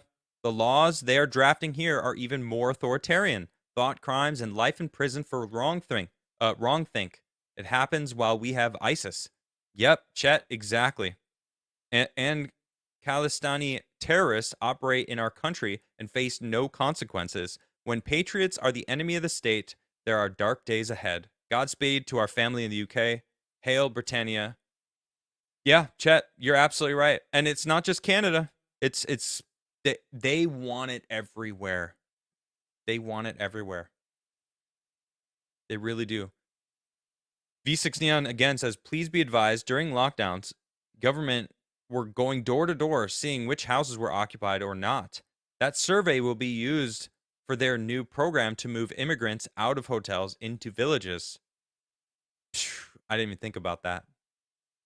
I didn't even think about that. That's crazy. Probably. Yep. V6 Neon again says they are forcing people out of their homes to put the arrivals into them. Not just the cities, but the towns, villages, and hamlets. It's crazy. There's this. I want to read this when Tommy's on, and my friend posted it, and it is I think it's a 4chan post, but it talks about the reason why nothing makes sense that the government's doing until you understand that the government has already been taken over. It's already been conquered. Then everything starts to make sense. And I want to read it to Tommy because I don't know if he's heard it before. And I think it is just dead on to what's going on in the UK. So I'm going to save it for when he gets back because he's going to rejoin in a little while. V6 Neon says, please note, they, the establishment, have tried to stop a memorial to Lee Rigby from being placed and tried to take it down when the public placed one. I don't know what Lee Rigby is, but I'm going to look it up right now. Just so I know.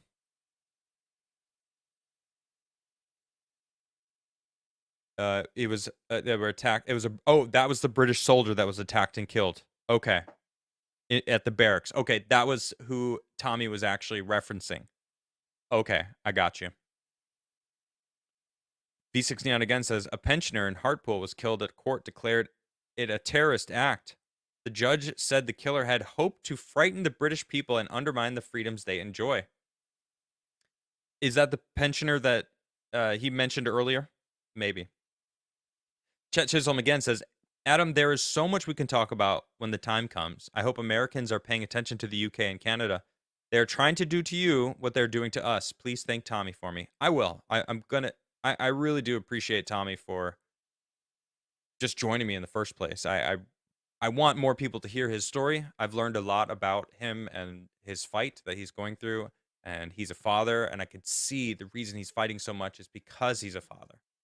That he's fighting the way a father would fight. And this is why I want more fathers in control, in making decisions.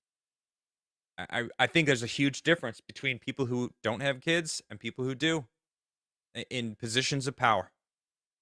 If you have kids, you care about the future more so than people who don't have kids. All right? I know there's people that get all pissed off when I say that because they don't have kids and they care about the future, and it's like, I'm not talking about you then, all right? I'm talking about the people that are easily swayed by money. The people that care more about what their pocketbook says than what other people have to deal with in life. Okay? They care more about instant gratification than the delayed gratification, basically delaying it past their own death because they know that it's their kids that are going to receive the fruits. And that's where my mind's at because I have a child on the way. This is the first picture of him that I have. I'm going to meet him in it could be tomorrow. It could be right now. My wife could come up and be like, "We got to go." It's really that close. But as I get closer to being a father for the first time, I'm understanding the fight for this future that we need to fight for. We have to stand up against this tyrannical government because if we don't, we're going to not have a future. Our future is going to be what they tell us it is if we are allowed to have one. And that frightens the shit out of me. And it should frighten the shit out of everybody. Because whether you have kids or not, if you're alive when they take over, excuse me, if they take over, okay? There's a big difference there. If they take over, you're going to regret it that you didn't fight. V6 Neon says, Adam, if you get in touch with Mayor Tausi, you'd both be able to collaborate him with Britain and Persia. You with the States and Sweden advised TR of the faking of Battle of Cable Street reference. I would love to help Tommy in any way I can.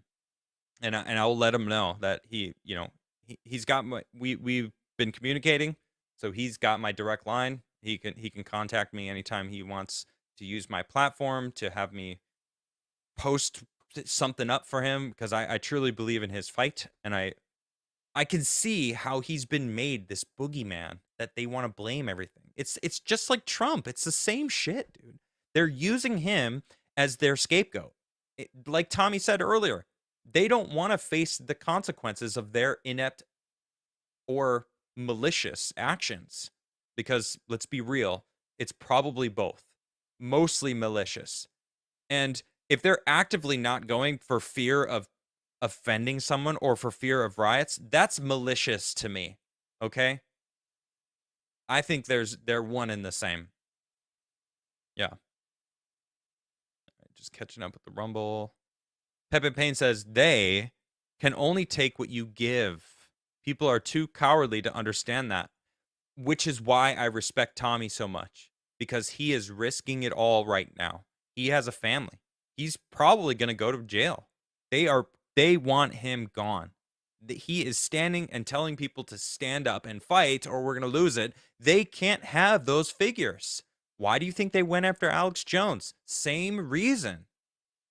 It's just in a different country, but it's the same. The Five Eyes, they probably all talk. Let's be real. They all talk together. All right? They know who they need to take out and get rid of. Tommy Robinson is one of them. Mark Rodetti for 5 says the same type of Islamic grooming gangs are in Patterson, New Jersey, Dearborn, Michigan, Wisconsin, and Minnesota. No one will talk about it. That's what I'm saying about how it really feels like it doesn't matter what country you're in. If you're in the West, you're dealing with this shit. It just hasn't reached the level that it has in other countries, but it's going there. It's heading there.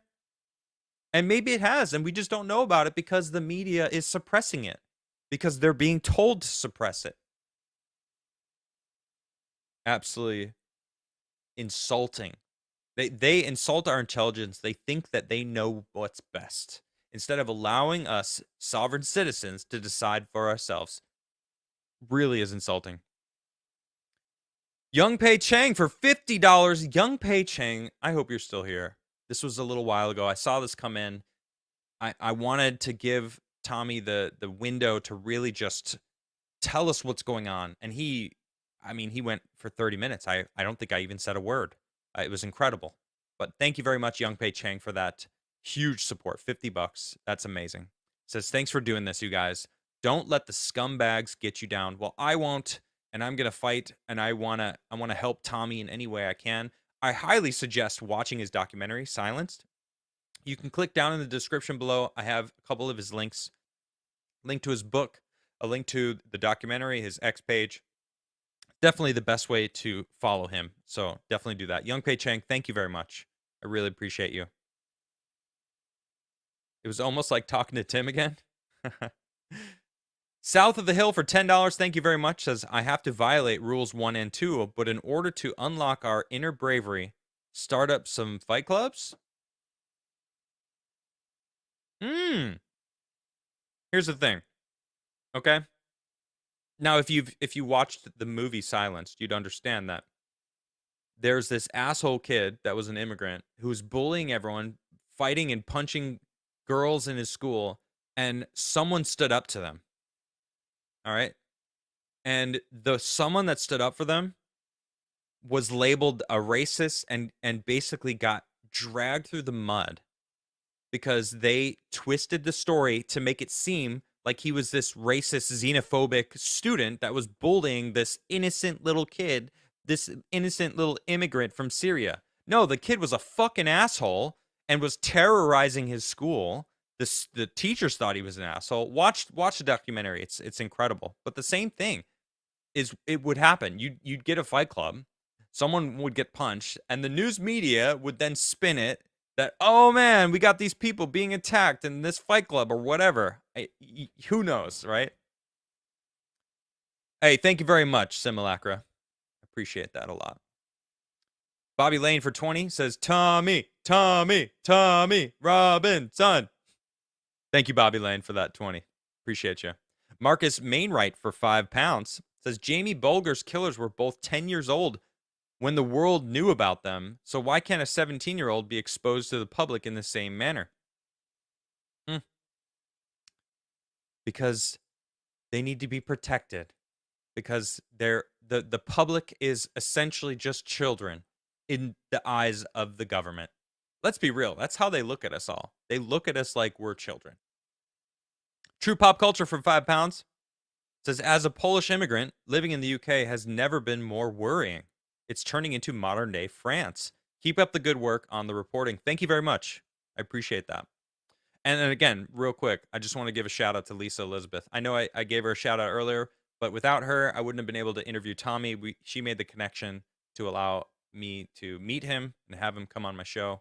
It was fantastic. So thank you very much. If you're enjoying the stream so far, Tommy's going to be back in a little bit. Please like the stream and subscribe. I appreciate you a lot. I go live Monday through Friday, if you didn't know, 6:30 Eastern time, talking about relevant events, things that are going on, all sorts of different stuff. And every Sunday night, I have a show called Forbidden Frontier that just hit 100K. Very excited about that with Gary from Nerdrotic, Quarter Black Garrett, and X-Ray Girl. We talk about the fringe reality of the edge, the frontier, and we go beyond and hover right around that line between what's real and what's not. And it's a great time. So thank you very much. I appreciate y'all. Mako XL for 5 says he's coming back. What a king. Yes, he is. I do have the live stream up with Alex Stein just so I can see when he bounces out, so I can see when he pops back in, so I can bring him back. Logan Miller for 10, didn't even say anything, just dropped 10 bucks. Thank you, Logan. I appreciate your support more than ever. The Singing Tigs for 5 says, I've heard about how bad it is in the UK from Sargon. I had no idea it was this bad. It's pure evil. Great work, Tommy. Political correctness is cancer. 100%. I mean, this is way worse than PC, like the PC culture. Political correctness is, or correctness. I don't know what's the accurate way of saying it, but this is worse. This is malicious. I think they're actively trying to destroy the Western civilizations because once they do that, they can take over. They need the Netherlands farmers to be gone so they can use that to make their food. They want to build their perfect utopian city there. This is the World Economic Forum, their own plans. BlackRock supposedly is buying out all of Ukraine and telling people to get off certain properties. I mean, there's 2 huge oil fields in Ukraine that were discovered. Ukraine doesn't have the infrastructure to sell that oil to Europe. Nord Stream pipeline gets destroyed by the American government. It's all connected, all the shit, man. I can go on right now. My conspiracy brain is... I love the Netherlands, too. Beautiful country. Beautiful country. Great people, too. Alan Tanasi for $20. Alan, how you doing, sir? Good to see you. Thank you for joining in. What's up, Adam? Thanks for having Tommy Robinson and doing this interview. Since you are in Europe, you should go on Lotus Eaters in person. Carl and Sargon of Akkad also has been covering this topic for years. By the way, my ex is from Sweden. She can confirm. I'll be honest, guys. I don't know if I want to go to London. I don't know if I want to go to England now. You know, it's not far from me. I would happily go. But they're trying to go after Elon Musk. They're arresting people for opinions online. You don't think that my opinions online cross some sort of a barrier with the British government? I don't know. I think I'm already on lists. Ever since January 6th, my channel has been attacked and I've been getting people desubbed for years. My own mother gets unsubbed for me constantly. She tells me every time it happens. And it's happened multiple times. That's my own mother. She's my biggest supporter. She watches every show. And if my own mother's being unsubscribed, you probably are too. So, but anyway, that being said, I would love to go on Lotus Eaters. I have great respect for Sargon of Akkad. Carl Benjamin is fantastic. And I like that channel. I watch some of them. You're definitely on a list? Yeah, definitely. I definitely am. There's no doubt. Drowning Clown for 10 says, God bless you and yours, Adam. Keep doing what you're doing, brother. Here's hoping we're all swallowing white pills come November. Agreed, Drowning Clown. I'll cheers you to that. Absolutely. Chris B for 5 says, did you see the UK started blocking non-UK IP addresses from going to their snitch chat service after Americans and others were shitposting on it? That's hilarious because VPNs exist.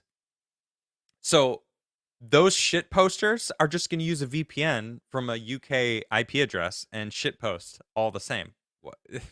They can't stop it. That is really funny. I appreciate that you told me that because that's really funny. I didn't see that. I didn't see that. That is funny. Thank you for that. Ashley Hayden with 10 gifted subs. Ashley, thank you very much for those. Your support, it means a lot to me. I really appreciate that. And thanks to all the people that have been buying me baby stuff. I have a baby on the way, I mentioned earlier. And there you might have noticed a throne link that gets posted every so often from my Nightbot.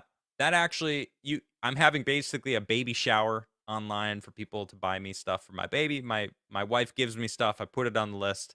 And people have bought a bunch of stuff, and I really appreciate you all for getting all that stuff for my baby. I can't wait to meet him. Any day now. Seriously, any day it's going to happen. So B69 says, please remember it only took 7 to 10% of the population of Iran in 79 to be Islamic to turn it into the Islamic hell we see today. And spreading its tentacles spread. Britain is close to that percent. Wow. I mean, well, we're seeing it. It's conquered. That's what I'm going to read to this statement from my buddy, because it really does feel like a lot of these Western countries are already conquered. They're already conquered. Once you understand that, all the things that are happening make a lot more sense. Pepe Payne says, you know what else no one is talking about? It's reported Waltz lived in China in the early 90s. Also reported he was in the National Guard from 80s to 2000s. Questions. No, he lived there for 1 year. That's not even a question. That he lived during his time in the National Guard. He lived in China and taught there. I don't know if he was teaching English or what he was doing there, but he lived there for a full year. So we know that happened. I don't trust Tim Walz as far as I can throw him. He looks like a pretty heavy guy. Just saying. B69 says, hello, waving hand, been banned from Facebook 3 times, banned from old Twitter twice. Then add, I campaign for Brexit and I'm a member of the UKIP. Am I on their list? V6 Neon, the fact that you're on their list is the least surprising thing that I've heard all week. And it's been a pretty crazy week. For those who don't know, V6 Neon lives in England and is basically my English connection to what's happening everywhere. He has his ear to the ground and always has the news before it happens. Before you hear about it elsewhere, V6 Neon's got it and is telling us about it. So it's fantastic. Wow. All right, Ashley, you get the hype music. I wasn't going to do the hype music. I just was feeling more professional that I wasn't going to do the hype music, but screw that. She just dropped another 10 gifted memberships to the channel. Your support today really means a lot, guys. I really do appreciate you all. You are all amazing. Thank you so much. I don't know what I did to deserve it. I'm just doing my best here. I really hope to do you all proud, and I'm really trying to do good segments. I'm going to be putting these clips out. Tommy did a great job of breaking down what is going on in England right now. I have all these like really curated questions. I don't even know if I'm going to have the time to rock them out. Let's see. I have the first question is all I had taken care of so far. My first question was, I wanted to hear what was going on in England from his perspective. And that was the first 45 minutes. Jeez, I mean, I have like 8 more questions. I feel like we could go for hours. And I know that he was coughing a little bit. I feel like he's almost losing his voice because he's doing all these. He was on Charlie Kirk earlier. He's on Alex Stein right now. He's doing basically different questions all week long, or different interviews all week long. So I'm very grateful that he chose to come on my show. Let's see. Let me ask you guys what you would prefer me to ask him. I have basically, when did the attacks start? You know, when did the systemic attacks and shutting down his social media, when did that start? What was the beginning of that? But I feel like we kind of covered that a little bit because, you know, in 2009, he said he started the like English Defense something league. I think, I forget what it was called, but he ended it in 2014. And I think that it was along those lines. And then 2018 is when that thing happened with Jamal. And then he started uncovering that it was actually just this asshole, that he was a bully. It kind of ramped up.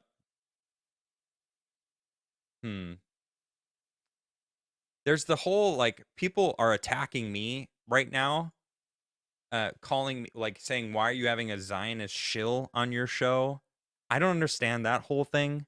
I've never even seen a connection or hear him talk about Israel at all.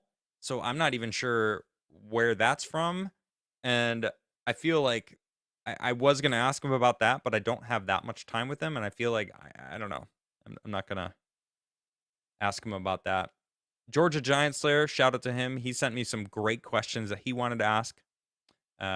and some of them are great. He said, do you ever think that when you were breaking the stories about the rape gangs and the ongoing trial of your own government would turn against you? From the everyday bobbies to councilmen, did you expect support from either party, Tory or Labor, or did you know ahead that you only had the people? Great question. That was from Georgia Giant Slayer. And then there's Douglas Murray, who is basically they say he's Tommy Robinson with a PhD, and then it turns out he doesn't have a PhD. And why do you think someone like Murray doesn't face the same levels of attacks when he says the same exact things, which is another fantastic question. Give me 1 second. I think he just messaged me.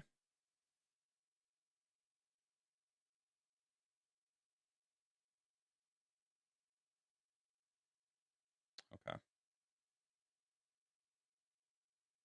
Okay. They must have a delay over on Prime's Time Stein because I think Tommy is joining back. And I appreciate you all for super chatting. I hope you understand that he doesn't have a lot of time. It's almost 2 a.m. It is 2 a.m. for him. So, I don't want to take up too much of it. He's got an interview in 4 hours and he still has to sleep. So I want to ask him a couple more questions. You know what? I think I'm just gonna stick to what his plans are and how we get out of this mess. How do we fight? What is the path forward to maintain sovereignty and freedom? I think that's what I want to focus on. You know what I mean? I had all these cool questions, like interesting things that I can hear his side on, but he he doesn't sleep. Yeah. Well, even still, I don't want to keep him for too much longer. Just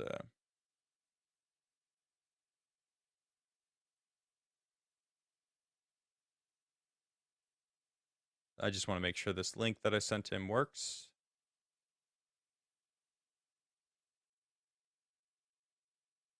Okay, it does. Okay. Still the same link.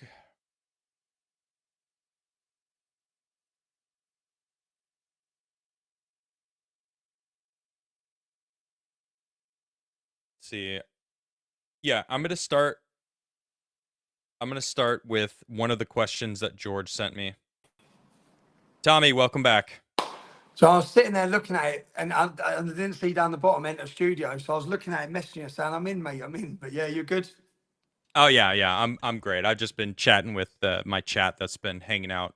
I'm waiting for you to return, which I appreciate you coming back. I know you have an interview in 4 hours, so Yeah. No, thanks for let's waiting, just. people. Oh, of course, yeah. I'm sure they're excited, and there's a few people that said some great things in some super chats. There was a lot of super chats, and I would love to read them all to you, but I know that your time is limited, so I I'm just all right, want to man. read Read one. them. Yeah, read them. I I'm all want. right. Okay. This one's from Superman if he wasn't scared of green rocks. It's a good friend of mine. He says, I have a lot of family in England, so thank you. Thank you for standing up for what is right. You are showing true bravery in fighting for the citizens of the UK who are afraid to speak out. I couldn't agree more. Thank you, Bo. Thank you. Do you know what I always say to people? When I started my activism, I used a fake name and wore a mask. So I was the same as every other person. I was scared. Yep. Didn't want to talk about it. I had a good job. I had a good career. I had multiple properties and 2 businesses. So I was exactly the same as every other person is. So I don't see it as when people say it's cowardly not to talk out. I didn't want to talk out. I used a fake name. And no one knew who I was for a year. My first year of activism, no one knew who I was. And then I got unmasked, which was probably the worst thing they could have done because I never would have followed through. But yeah, I just I know how the cancel culture and having everyone financed up to the hill, worrying about work, worrying about providing for your family. Everyone knows Mm-hmm. we don't have freedom. If you speak out on certain issues, you're losing your job. You're not getting promoted. All these sorts of things. You're It's not. true. So it's real life. But yeah. Yeah. So I just want to I'm going to read one of the questions that my buddy George Giant Slayer is another great YouTuber who he was very excited because he's a big fan of yours and sent me a lot of great questions, and I think one of them is just a good direction for what I would like to just finish this interview with, and I'm going to read it here. It says, you are defending your country, and as in the UK, like many other Western nations right now, the home establishment sides against its citizen. can you win with just the people on your side, or do you need bigger names to come out in support? And do you want them? So 2 years ago, at our last event on 27th of July, where we had 100,000 people, the Mm, majority of people who shared that platform and stage with me would not have done 2 years ago. Whether it be Calvin Robertson, whether it be priests that are now coming out in support of us, whether it even be Lawrence Fox, we're moving forwards. They managed to make me toxic. They had a quite successful effort to make me toxic. I didn't help myself at times over the years of my activism either. Yeah. To sit yeah. down now, to sit down with Jordan Peterson, as I did, that's on 3 million views, the podcast from just 3 weeks ago.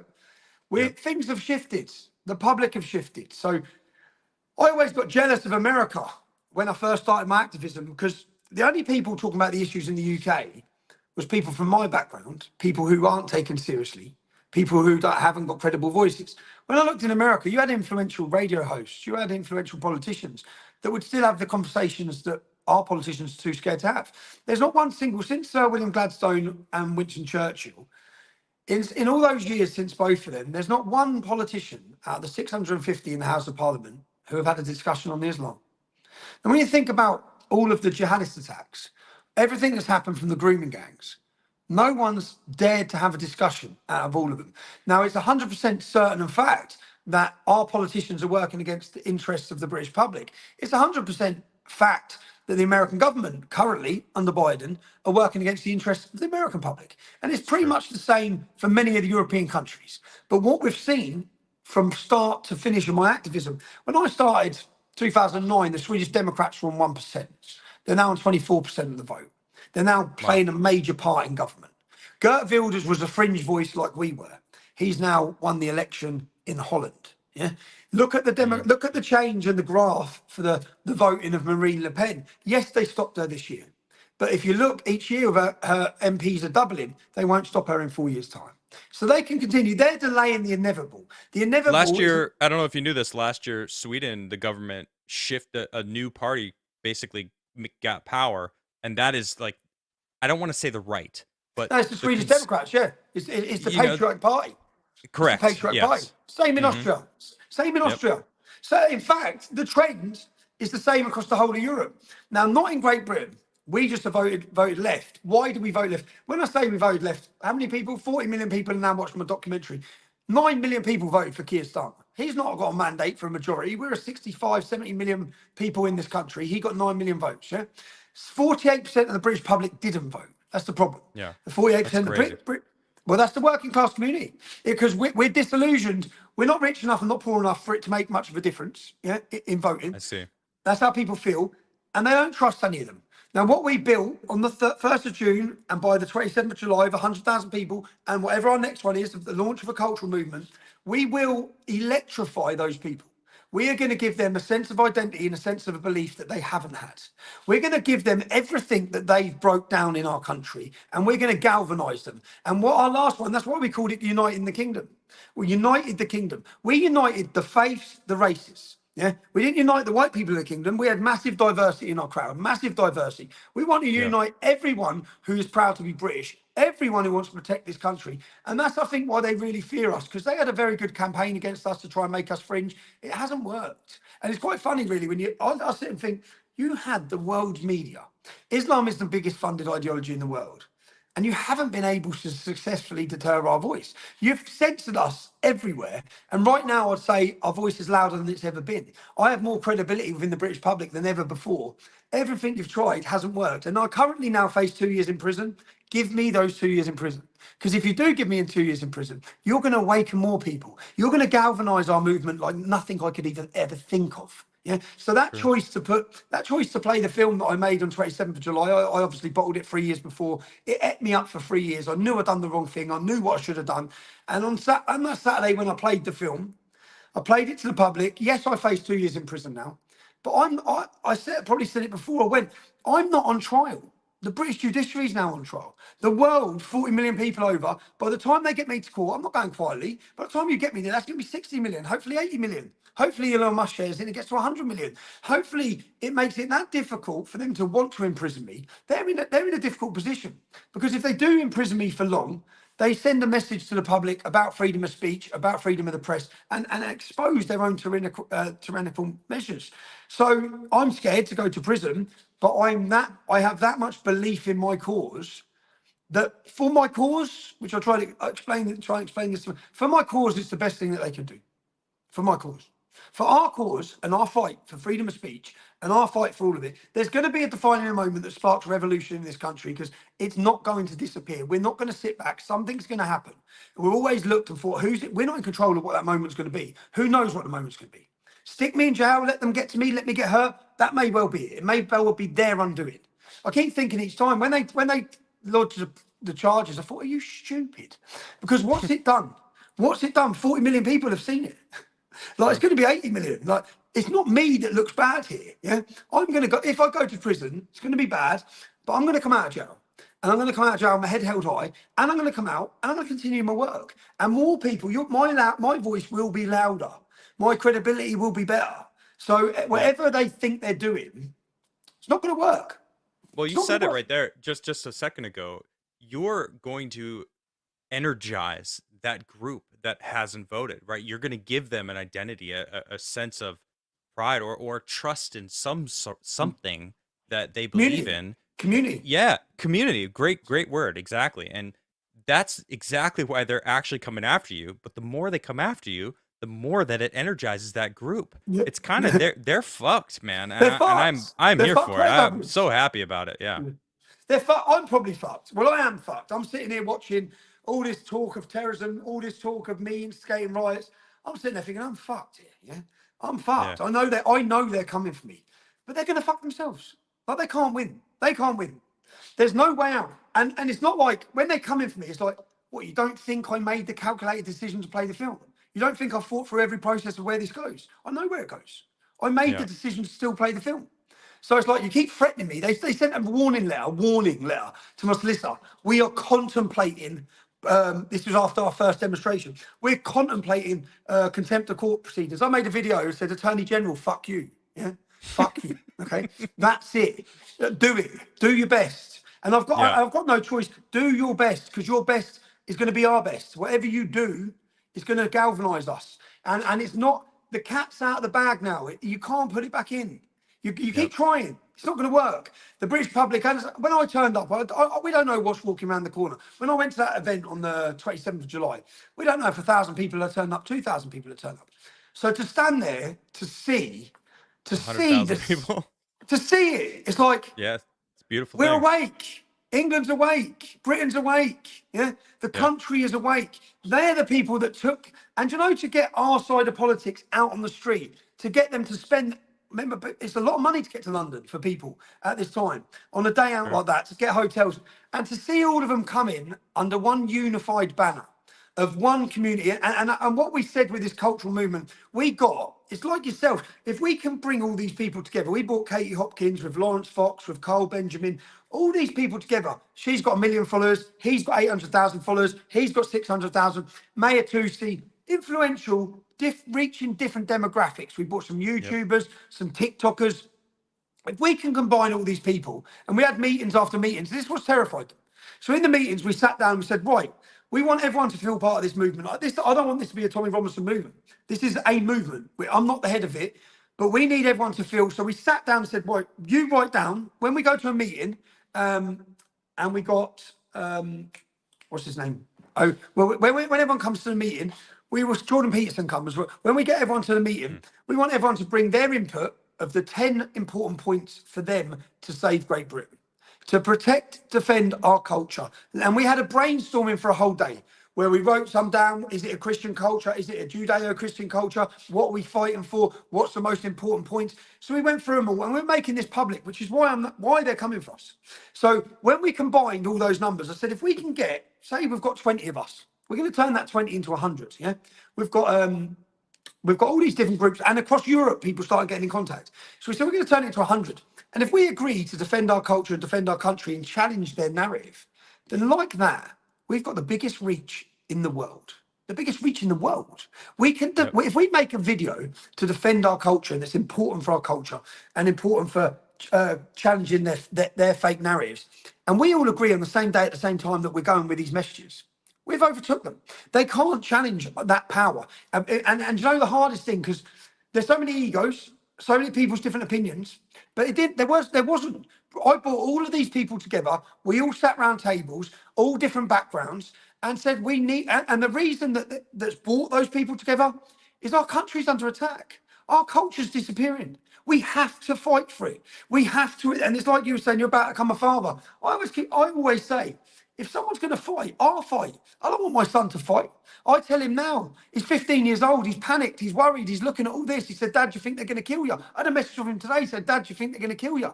He shouldn't have to be having these thoughts. But I say the same to him. If someone's going to battle them, I want to battle them. And if someone's going to have to battle them, because if not, you're going to be a slave. You're going to be a slave and you're going to be treated like a second-class citizen, and you're going to be a minority, and your kids are going to be even more of a minority. And we either defend it now and stand up now. Now is the time. That's what we've kept saying. They're trying to use that phrase, enough is enough. Now is the time. We have to do it now. And that galvanizing the people is what's terrified them. And the way we done it peacefully, don't get me wrong, out of the 100,000 people, we had some of the toughest men in Britain there.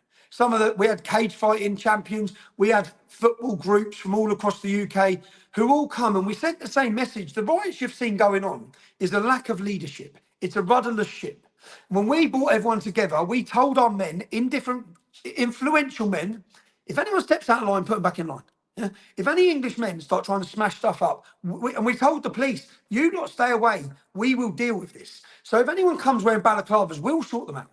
We'll go up to them and take their balaclava off. It then stops the opportunity of infiltrators, of instigators, government infiltrators. Because if 10 men would have turned up with little rucksacks on wearing masks, the rest of the crowd would have turned on them. The English men would have turned them. Get them off now, get that mask off, pull your face mask down, and behave yourself. Don't drink too much. And we were successful, and that would have again terrified them.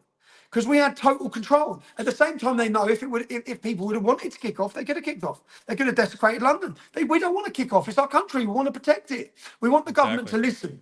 We want the government to listen. And then if the government weren't listening, because they still weren't, and the media weren't, the rest of the world was. The rest of the world has had their eyes on Great Britain for the last 6 weeks. Yeah? And it will continue to. And I remember going to Ireland. I explained that in March I went to Ireland when all the public started taking to the streets. And I felt a bit beaten down at that point. I went to the Republic of Ireland. My mum's Irish. I went there and I made a documentary called Plantation 2, Rise of the Celts. I wore a hidden camera. I went into the towns and cities where the migrants had come. And I just walked up in the street and spoke to women. Just say, how do you feel now in this town? What's changed? And every one of them said, I can't walk the streets. We're too scared. My daughter's scared. Someone got sexually assaulted. So I proved that, well, it's not my opinion. This is covert recording of women in all these towns and cities. And then when I said to the women, right, I'm a journalist, can I just get a camera out? No. So we don't actually need laws to prohibit freedom of speech, because the British public and the European public now self-censor through fear anyway. So they self-censor themselves, so you don't get the reality of how they're feeling. I made a documentary, and to be honest, I went there and it lit the fire in my heart again. It lit the fire in my belly watching them. And I thought, why are we looking at the Republic of Ireland for inspiration? I want the world to look at Britain for inspiration. I want the British spirit to be what leads Europeans to the streets and out of here with a plan. And that's what we're in the process of working on, which was a pledge. And we were just about to release our pledge before these riots, and which what we were working on before I'm now out of the UK, probably facing prosecution, prison, who knows what. But again, it only temporarily delays it. It doesn't stop it. We're not going to stop.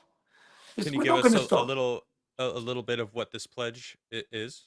The pledge idea would be that we all agree to certain values against the sexualization of children.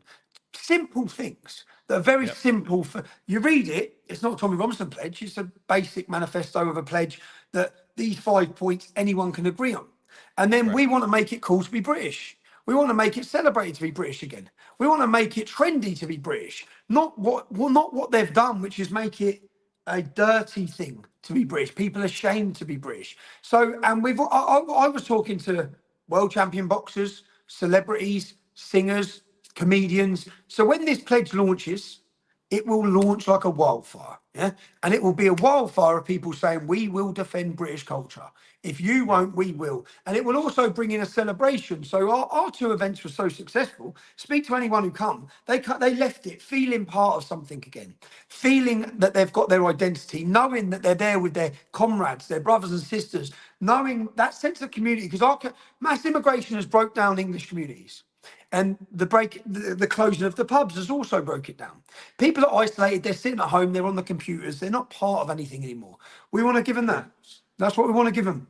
And we Well, want to give the them media. and Sorry, I was direct. just going to say the media has done a really good job of vilifying being nationalistic, loving your nation, right? And I think that's happening in America as well. I mean, anywhere you look at it, and it's this like communist globalist desire to destroy borders and have no more borders anywhere, and get rid of that identity that people have everywhere. It's happening in America, and everything I've heard from you is it's happening in Britain, and I see it in Sweden as well. I mean, it's this term being a nationalist is somehow bad when, well, what is being a nationalist? It's loving your country and wanting your culture of the country to be maintained. Like, I don't see any issue with that. It's the way that they twist it and turn it into some racist, xenophobic thing, and that's bullshit. It's just them trying to propagandize their narrative. That's because if you grow up, and we've got this now in Britain where the new generation are lost, they Mm, have no sense of identity. They're exactly. searching. Islam fills that void for a lot of them. Many of them are converting because Islam's a strong sense of identity. It gives them a belief system to follow. So they're lost. If you don't know who you are, you don't know your history, you don't know your identity, you're not going to fight for it. You're It's not going to true. fight for it. Good So point. that's part of the process of what they're doing. We have to, it's what we said. I said it on the 27th of July. Being British, it's in our DNA to fight. We're known throughout the world as fighters. So every one of our children, I've said to my son, you're a man, you'll fight. Yeah, it's inside you, it's in your veins to fight. Yeah, that's part of your identity as a British man. We need to reinstall it. That pride, that sense of pride. We've lost our pride. You see all these things that happen to our country, with grooming gangs, the takeover of towns and cities, knife culture. That's because we've lost pride in who we are. That wouldn't even have been allowed to happen if we were a proud nation, because we wouldn't have allowed it. But we've lost pride. So reinstalling that sense of identity and pride and giving it an identity, which is what we've done on the 27th of July, it's not a racist identity. It's a celebration of everyone that's come to Great Britain. I asked a question which was very clear. I said, do you have to be white to be British, to the audience? And everyone screamed no. And then we got we got black British people up and asked them what it means. And it was a great bit of performance art, speaking, and his brother was spray painting the Union Jack. But for so many years, they've tried to alienate and tell the British public who we are. Now, thanks to social media, or thanks to having X again, we can tell the British public who we are. Elon Musk, there's a nod to you. Stay safe because they're coming for you. I Oh yeah. personally think that you giving me my platform may be the biggest danger to them, because it's why I was banned from London for 6 months. It's why they forcefully arrested me. It's why they've censored me, because I do have the ability to galvanise the British public. I do have the ability to bring them out on the streets like no one else can in the UK. And I will. And that's what I said. I will. I'm not going to stop. It's like you can imprison me as soon as the minute I'm out of prison. I will do it. I will be straight back to work. And I saw people talk about politics. We're in need of a cultural movement, not a political movement. Okay, we need a cultural Fact. revolution. That's what we need, not a political movement. 100%. And if we change the culture, we'll change the politics. Politicians are weak; they're cowards. They shift like the wind. They'll go whichever way they see it going. When they see an explosion, not a physical explosion, but what they saw on Nigel Farage wasn't standing for the Reform Party. We held our event on June the 1st, 30,000 people, mass celebration. 2 days later, he wanted to ride the wave. Yeah, and he did ride the wave. Of He course. then stepped in. I'm going to lead Reform. Now, Reform got 4.5 million votes and got 5 MPs. The this is the voting system of the UK. The Liberal Democrat Party got 3.5 million votes and they got 70 MPs. So our system, first past the post, we don't have proportional representation. Our system is manufactured for the major two parties, so they hand the baton over to each other and continually do that. Sounds familiar. And in the and Islamists, pro jihadists got 5 MPs. So people got excited about Nigel Farage getting 5 MPs. Nigel Farage will never ever have a discussion on Islam in Parliament. Never. Yeah. So we will have the discussion. It doesn't have to be in Parliament. It can be on here. We will educate the public, but we will also galvanise them and give them belief, and also educate them in the sense of, with this anti-migrant sentiment that's growing, it's important that and I've always done this. So, for example, when Lee Rigby got beheaded, we had a demonstration with 10,000 English Defence League supporters. The first thing I stood up and said is, there's 660 Muslims serving in the British Armed Forces. Those individual Muslims are doing more for the country than we are. Yeah, so we should recognise that. Also, if you attack a Muslim woman, walking down the street, you're an absolute fucking coward. Yeah, you're a moron. That is cowardly. It is honourable to oppose the Islamisation of Great Britain. I'd oppose it and still hold the door open for a woman wearing a full niqab. Yeah. So you can do this the right way, and to have leadership, and what you're seeing now the last week is no leadership. That is no leadership. I make my videos where they say I was instigating riots. My videos told the men, go and get those kids because they're young and show them leadership. Take their balaclavas off, take the cans of beer out of their hands and lead them. Don't allow this to happen, because those poor men who are angry, disenfranchised, neglected, forgotten, they've shown their anger by throwing a rock at Greg's bakery, are going to get 4 or 5 years. They're going to get 4 or 5 years. So I made all the appeals for calm. I was 25. When I was 25, I put a balaclava on and run through the streets with hundreds of young men when we started the English Defence League, because I was angry and I saw no other way, and we didn't have a voice. Well, we're 15, 16 years on. I'm a different man than I was then, and we've got a voice. Only thanks to X. We are, as I said, we are reaching millions. We're reaching the public. We're awakening the masses. There's been a great awakening since October 7th. It's something that always had to happen, but unfortunately, through to the disgusting and barbaric actions of October 7th, it's woke so many people up. I see the presence of Hamas, the university takeovers have also helped to wake people up. People have realised. So, I mean, I think the Great Awakening goes back to COVID. yeah, And definitely. maybe even further back to 2016 when Trump won, The because that election. was such a disruption in the plans. Hillary was supposed to win, right? And then that whole Modi before thing. that. Modi before that. Good Modi point. before Yeah, that. actually, Modi. great point. I'm kind of, I became politically aware in 2020. That was kind of my awakening, right? So I'm still building the backlog of what led to that, right? Now I've been paying attention since then, so I'm very clued in to what's gone on in the past 4 years. But I'm still learning about the road that led us to where we are right now, which is why I'm so bewildered that we're actually here, because it's such a crazy world that we live in. And Town world. yeah, and I recognize it, which is why I think I speak for a lot of people right now. Tommy, thank you very much for fighting. I know you have things to lose, right? You have kids, you have a family, and that makes it all the more respect to you for fighting this fight, because it's not just for England. You're fighting for freedom on this planet. I mean, I truly feel like it's this wave that's trying to oppress all of freedom 100%. everywhere. So 100%. thank you And the very last much. thing they want, is unity. Like, as I said, when we were looking at this It's true. cultural movement for Great Britain, yeah, and we had all these different names to do with Great Britain.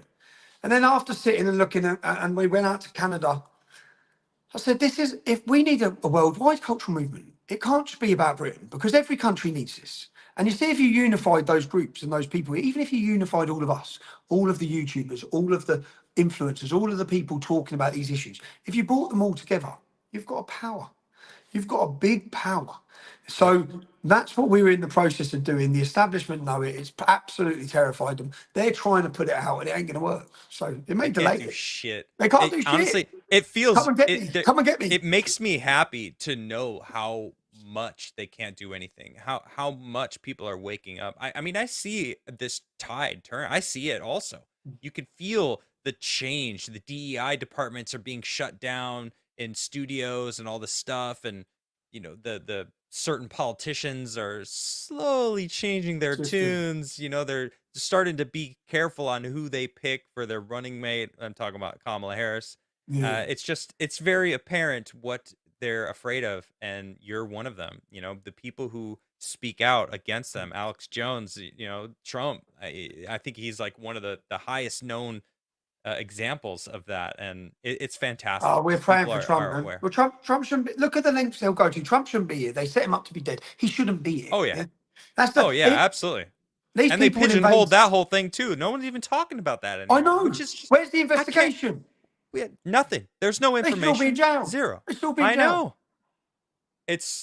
I'm bewildered by that. I'm so grateful that he's still here because we need people like him, like you, that are willing to that have things to lose, that don't need to fight.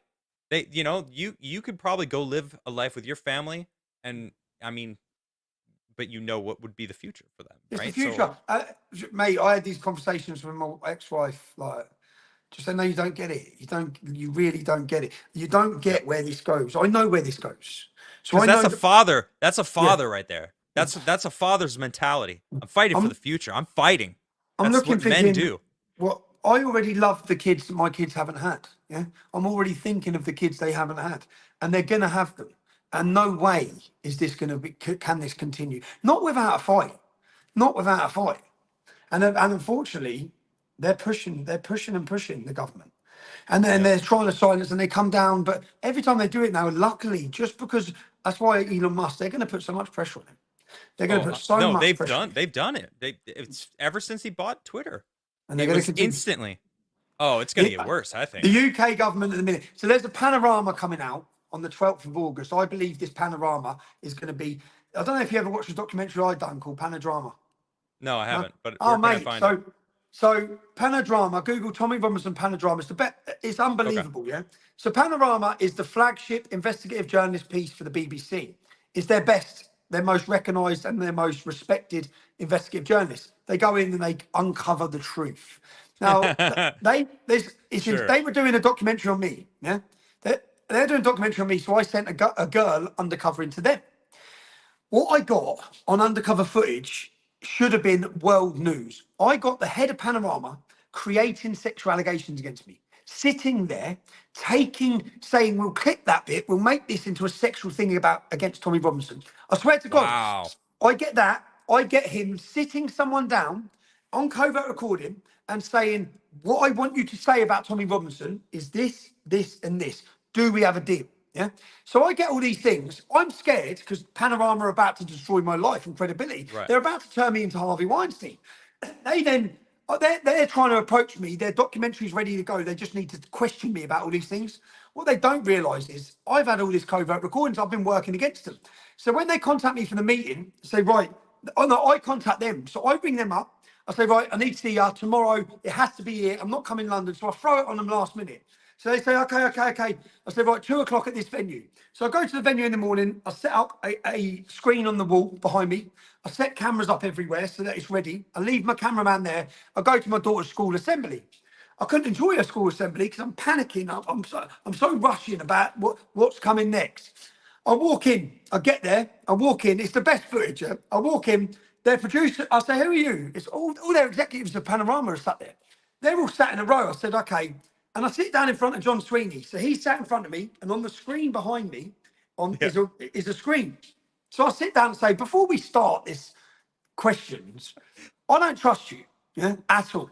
So can I just ask you, would you ever tell anyone what to say in an interview? He says, no. I said, are you 100% sure about that, John? You definitely wouldn't tell anyone what to say because that wouldn't be journalism, would it? He said, no, I wouldn't. And I'll just say, press play. And on the wall behind me is him. And I'll just sit there. I don't even take my eyes off him. I don't even take my eyes off him. I'm just looking at him, just like, and he's watching it. And then our cameras are looking at their producers. And their producers go like this. Like, they got it, and it's fucking gold, man. Oh, this is glorious. It's absolute gold. And they're going, and then I say, and the thing is, they made the rules, yeah. So I say, he says I'm from scumbag Irish background, right? So I say because I'm from poor Irish background. Okay. And then he talks about Danny Lockwood, who's a gentleman I know, who's a very good journalist, but he's working class. And he said we heard Danny because the girl talking to him, we sent in was also posh. She's also middle class. There's a big class issue over it. So he Okay. says we heard that a working class man was in the green room. So we went down to see him as you would a Mongolian from the Amazon rainforest. So Okay. then I play that and say, We're Mongolians from the Amazon rainforest, are we? Because we're working class. Like you have a problem. And then, do you know what he says? He calls someone a pufter. Yeah.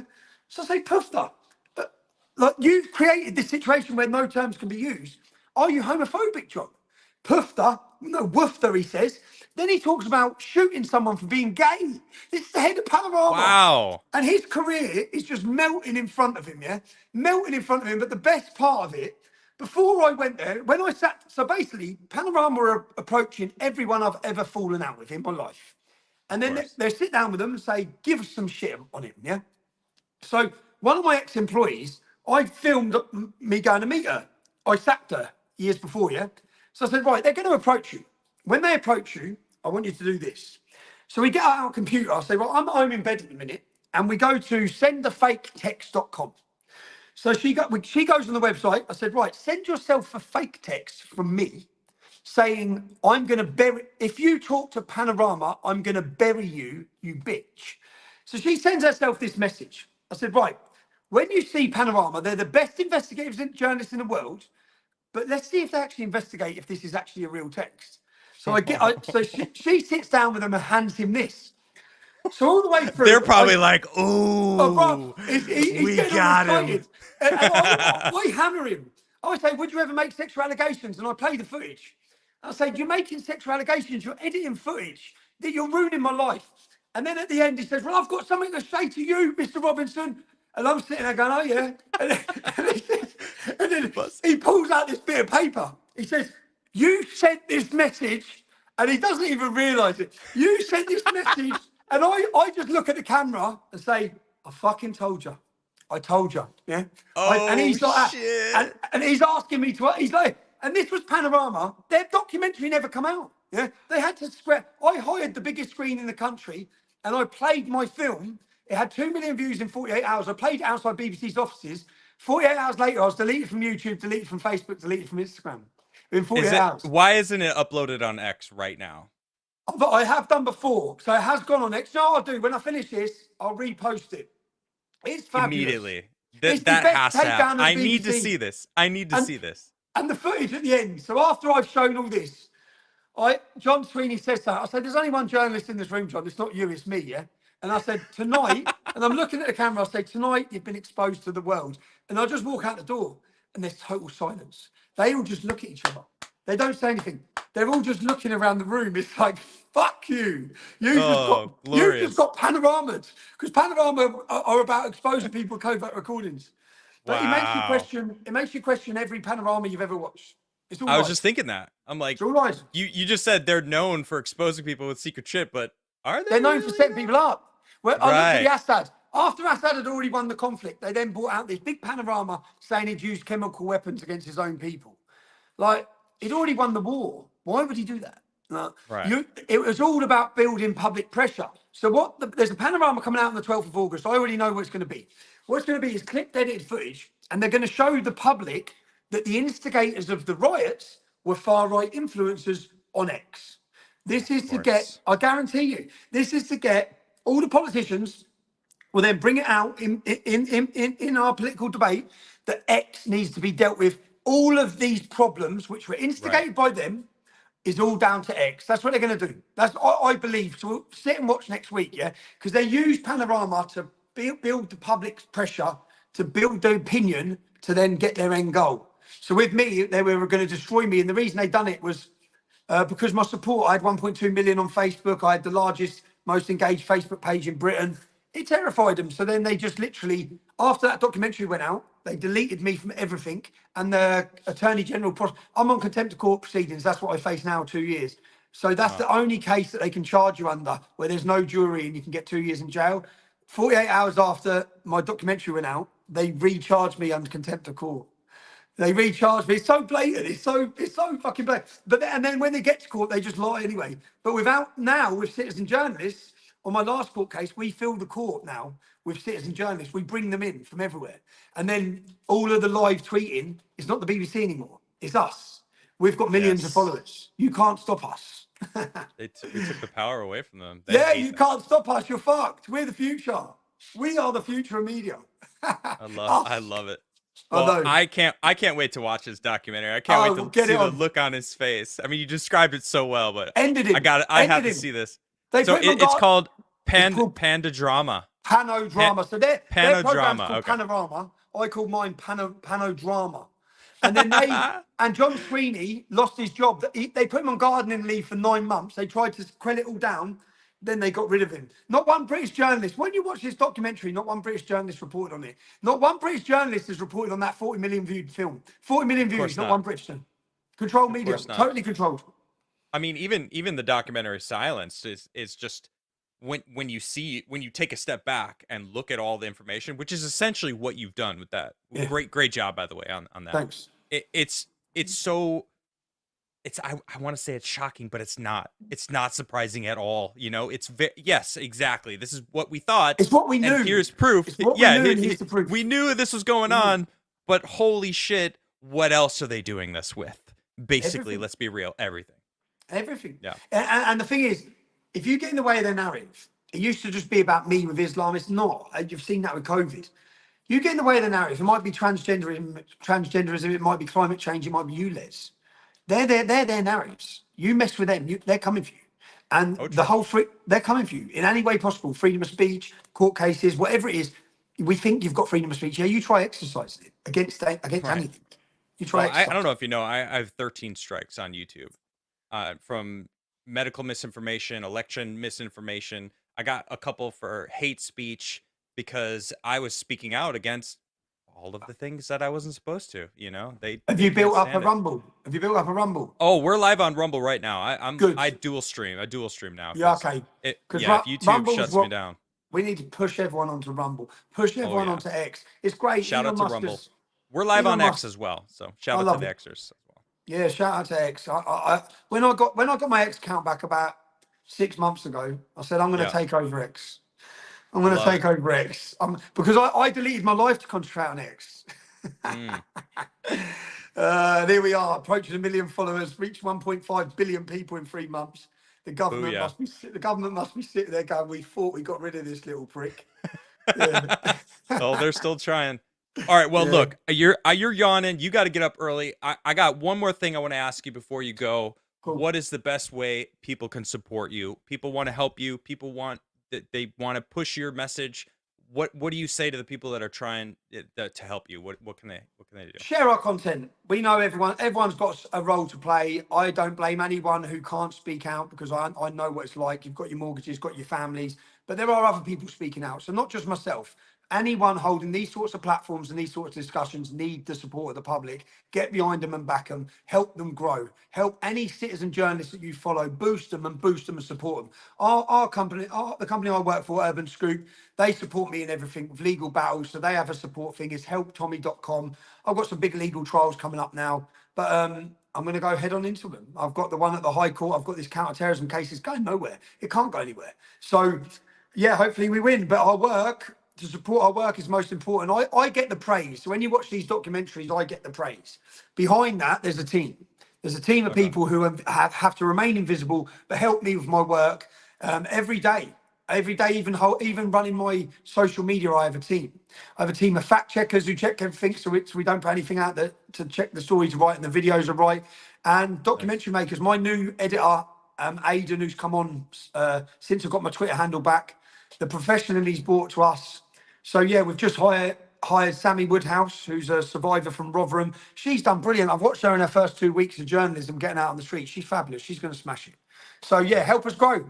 Help us grow, but don't just help us grow. Help any citizen journalist you see working grow. Follow their Love content, that. share their content, like their pages, and push them. I love that. I love that. Tommy, thank you very much. I really appreciate your fight and I appreciate you coming on to talk to me. And I mean this anytime you want to use my platform. I mean, I don't have millions, but I've got followers and people that Great. support me. So seriously, you send me a message. You got me on WhatsApp and you know, Right. you could find me on X. It's just Adam Crigler. It's really easy. Just to reach out and you got my support. You got my channel anytime. Thanks, Adam. Thanks to people. And yeah, cheers. Keep up the fight, lads. See you later. Thank you very much. All right, Cheers, Tommy. bro. Bye bye. Cheers. Later. Well, that was Tommy Robinson, everyone. I appreciate all your support. I know you guys had a lot of super chats. It is very late for him. He has to get up and do another interview in, I think he said 3 hours. He was only supposed to go 45 minutes, so he came back after an interview with Alex Stein to finish the interview with me. Fantastic guy. I really love the fight. It's incredible. It was really great to have him on the show, and I'm gonna read some of your chats. I do apologize if you did super chat for Tommy. I saw him start to yawn, and I'm like, I know it's late for him. He's got to get up early. So I still had a lot of questions that I wanted to ask him. Maybe I can hit him up. Oh, Panodrama is on Rumble. Okay, War Hell Ride has informed me that on Rumble you can actually watch his documentary Panodrama. All right, so that's fantastic. It's actually he's currently in Cyprus, I believe, right? He's not in the UK right now. So I think it's actually 240. Thank you, Mom. My mom says, great job. That's all I needed to hear. The Jackals of Terra Argentum celebrating 40 months as a member and a tier 2 member, by the way. Thank you very much, Jackal. How you doing, man? Says, it's funny. I'm old enough to remember seeing Enoch Powell on the firing line with Buckley. He predicted so much of this in his Rivers of Blood speech. Anyway, keep telling the truth, gents. Godspeed. Jackals, thank you very much for that support. Appreciate you. Shadav the Vedmak for 10 Canadian says, stay safe, Tommy. Wishing you the best from British Columbia. YouTube won't let me leave my comment, so keep an eye on the chat. Well, that is annoying. I apologize, Shadav, if you wrote more and I didn't catch it. Superman, if he wasn't scared of Green Rock, says that was a fantastic interview. Thank you very much. I really enjoyed that. War Hellride says, thank you for pronouncing my name right. It's Wesley. It's a Wesley Willis reference. Wait, who mispronounces War Hell Ride? It's literally War Hell Ride. Anyway. Has anyone ever told you have a resemblance to Paul Rudd? Yes. I have heard that. I have heard that before, yes. Yeah. Wasn't he was rated the sexiest man alive, I believe, right? About 10 years ago. He was about my age. Interesting. I'm just kidding. I mean, he was, but it's great. All right, let's see. Ashley Hayden with another 5 gifted memberships. Ashley, you're the best. That's 25 on the day. Incredible. I'm just so grateful. I'm sorry. She did another 5. That's 30 for the day.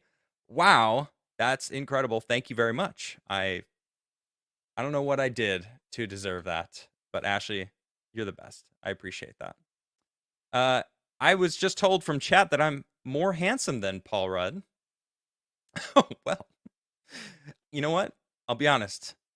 I would love to meet him one day. He really does feel like he's incredible. Like a cool dude, you know? Just a fun, nice guy. I just want to believe it. You know, I want to believe it. D What for $20 says, I respect Tommy. Thank you, D What. I do too. I appreciate him. Little Bullet for £5 says, good work, guys. Thank you, Little Bullet. Ginger McGarvey, celebrating 8 months as a member, says, nice interview. Clap, clap. Thank you very much. I appreciate you. If you are not subscribed, please subscribe. I'm going to try to do more interviews as the time goes on. I actually have been holding off because my wife is basically about to pop a baby out at any moment. It could be any day now. So I've just been trying not to do any interviews. This Tommy Robinson interview kind of just was given to me by Lisa Elizabeth. Shout out to her over on X. She's fantastic. And she reached out and said, hey, would you like to interview Tommy Robinson? And I said, hell yeah, I do. I definitely want to talk to him. So it was a great conversation. Really enjoyed it. So I appreciate you all for coming by, and I hope you enjoyed it. Oh, and King Deplorables just put helptommy.com. I actually need to add that to the description. I think I could do that right here. Yeah, let's see. Helptommy.com. www.helptommy.com. Okay. Just want to add this to the description before I forget. Helptommy.com. Okay, there we go. All right. So V6 Neon says, oh, I already read that one from you, buddy. Oh, yeah. He said, Jack Posobiec has posted body cam. Local police say they told Secret Service to post people at the spot where Thomas Crook climbed to the roof, and Secret Service told them they would cover it. Get the fuck out of here. Are you serious? I saw that body cam, but I haven't been able to watch it yet because I was busy helping my wife paint, and then I was prepping for this interview. So I haven't really been focusing much. Man, it's crazy. I have so many questions. I have so many questions that I wanted to talk to Tommy or ask Tommy, but we just never got around to it. So Eric Dale for $20 says, you landed a hell of a guest, Adam. Well done. Thank you. Thank you very much, everyone. V6 Neon says Enoch Powell got ripped apart for what he forecasted in the 70s and is now being openly mentioned by working class, stating he was right. But he is still vilified by the establishment. Oh, because the establishment hates being wrong or people recognizing that they're a threat to them. V6 again says, reminder, it was the English who first outlawed slavery under William the Conqueror. In 1600 to 1700, Britain was fighting a war on slavery worldwide. We used to celebrate this. Now we are vilified for it. Yeah, that's crazy to me. I don't understand how people don't really understand that. Like, I heard that a long time ago, years ago, and I was like, that's pretty badass. I didn't realize that Britain was the one who outlawed slavery first. Excuse me. That's pretty great. That's pretty great news. Wow, I just had Tommy Robinson as an interview on my show. That was awesome. Thank you guys. Thank you very much for hanging out. Adam's first interviews, he always lets the guests have the floor. Of course. I don't understand people that, now, I'm not talking about anyone specifically, but I don't understand how people bring on awesome guests and don't let them talk. You bring a guest on and want to hear from them. I didn't say much at all this interview. It's like Joe Rogan. You know, he doesn't talk much. He does sometimes. He brings up cool points. He adds to the conversation. I really like the way Joe Rogan interviews. I think he has a good style of interview. And I just wanted to hear from Tommy Robinson. You're wrong, Adam. Classic. Oh, classic. What do you mean? What? I didn't say Tim. I didn't say that. I don't know what you're talking about, chat. Relax. I didn't say it. You said it. You said it. What do you think? Should I not wear my glasses anymore? You know what's been annoying me? I've been making clips, right, of my show, and I can't see my eyes. I've got my glasses on, and there's such a reflection of the light that you can't even see my eyes. You can't even see me, like, looking at you. I feel like when I look into the camera, I'm looking at you guys. I'm looking at you. And over here, I'm reading the chat, but then when I talk, I'm talking to you up here. When my guests are talking, I'm looking at them. I'm not even looking at the camera when they... You know who's good at that? Craig. Starting Craig. He always looks at the camera. I can't do that. I have to look at someone talking. Like, I was watching Tommy talk the whole time. And you didn't even bring up your stupid chickens once. Well, I don't have chickens yet. And they would be rather smart. All right? I do want chickens. I will get chickens. I can't promise you I don't start talking about my child all the time. No glasses is a lot better. Use the model looks you got. Okay. I'm going to try it. I'm going to wear contacts for the show. And maybe I'll do my hair up. Maybe I'll look presentable. Maybe I'll actually try to make a career out of this. I don't know why it took me so long. But I'm going to do it. I'm going to make some clips of Tommy. I want to, you know, I really want to get his message out there. I really want to watch Panodrama. I can't believe he hasn't uploaded it onto X yet. I really, you need to. Oh, cool. I'm hearing through the grapevine that Tommy said I was cool as fuck. Nice. That's cool. Let me just respond real quick.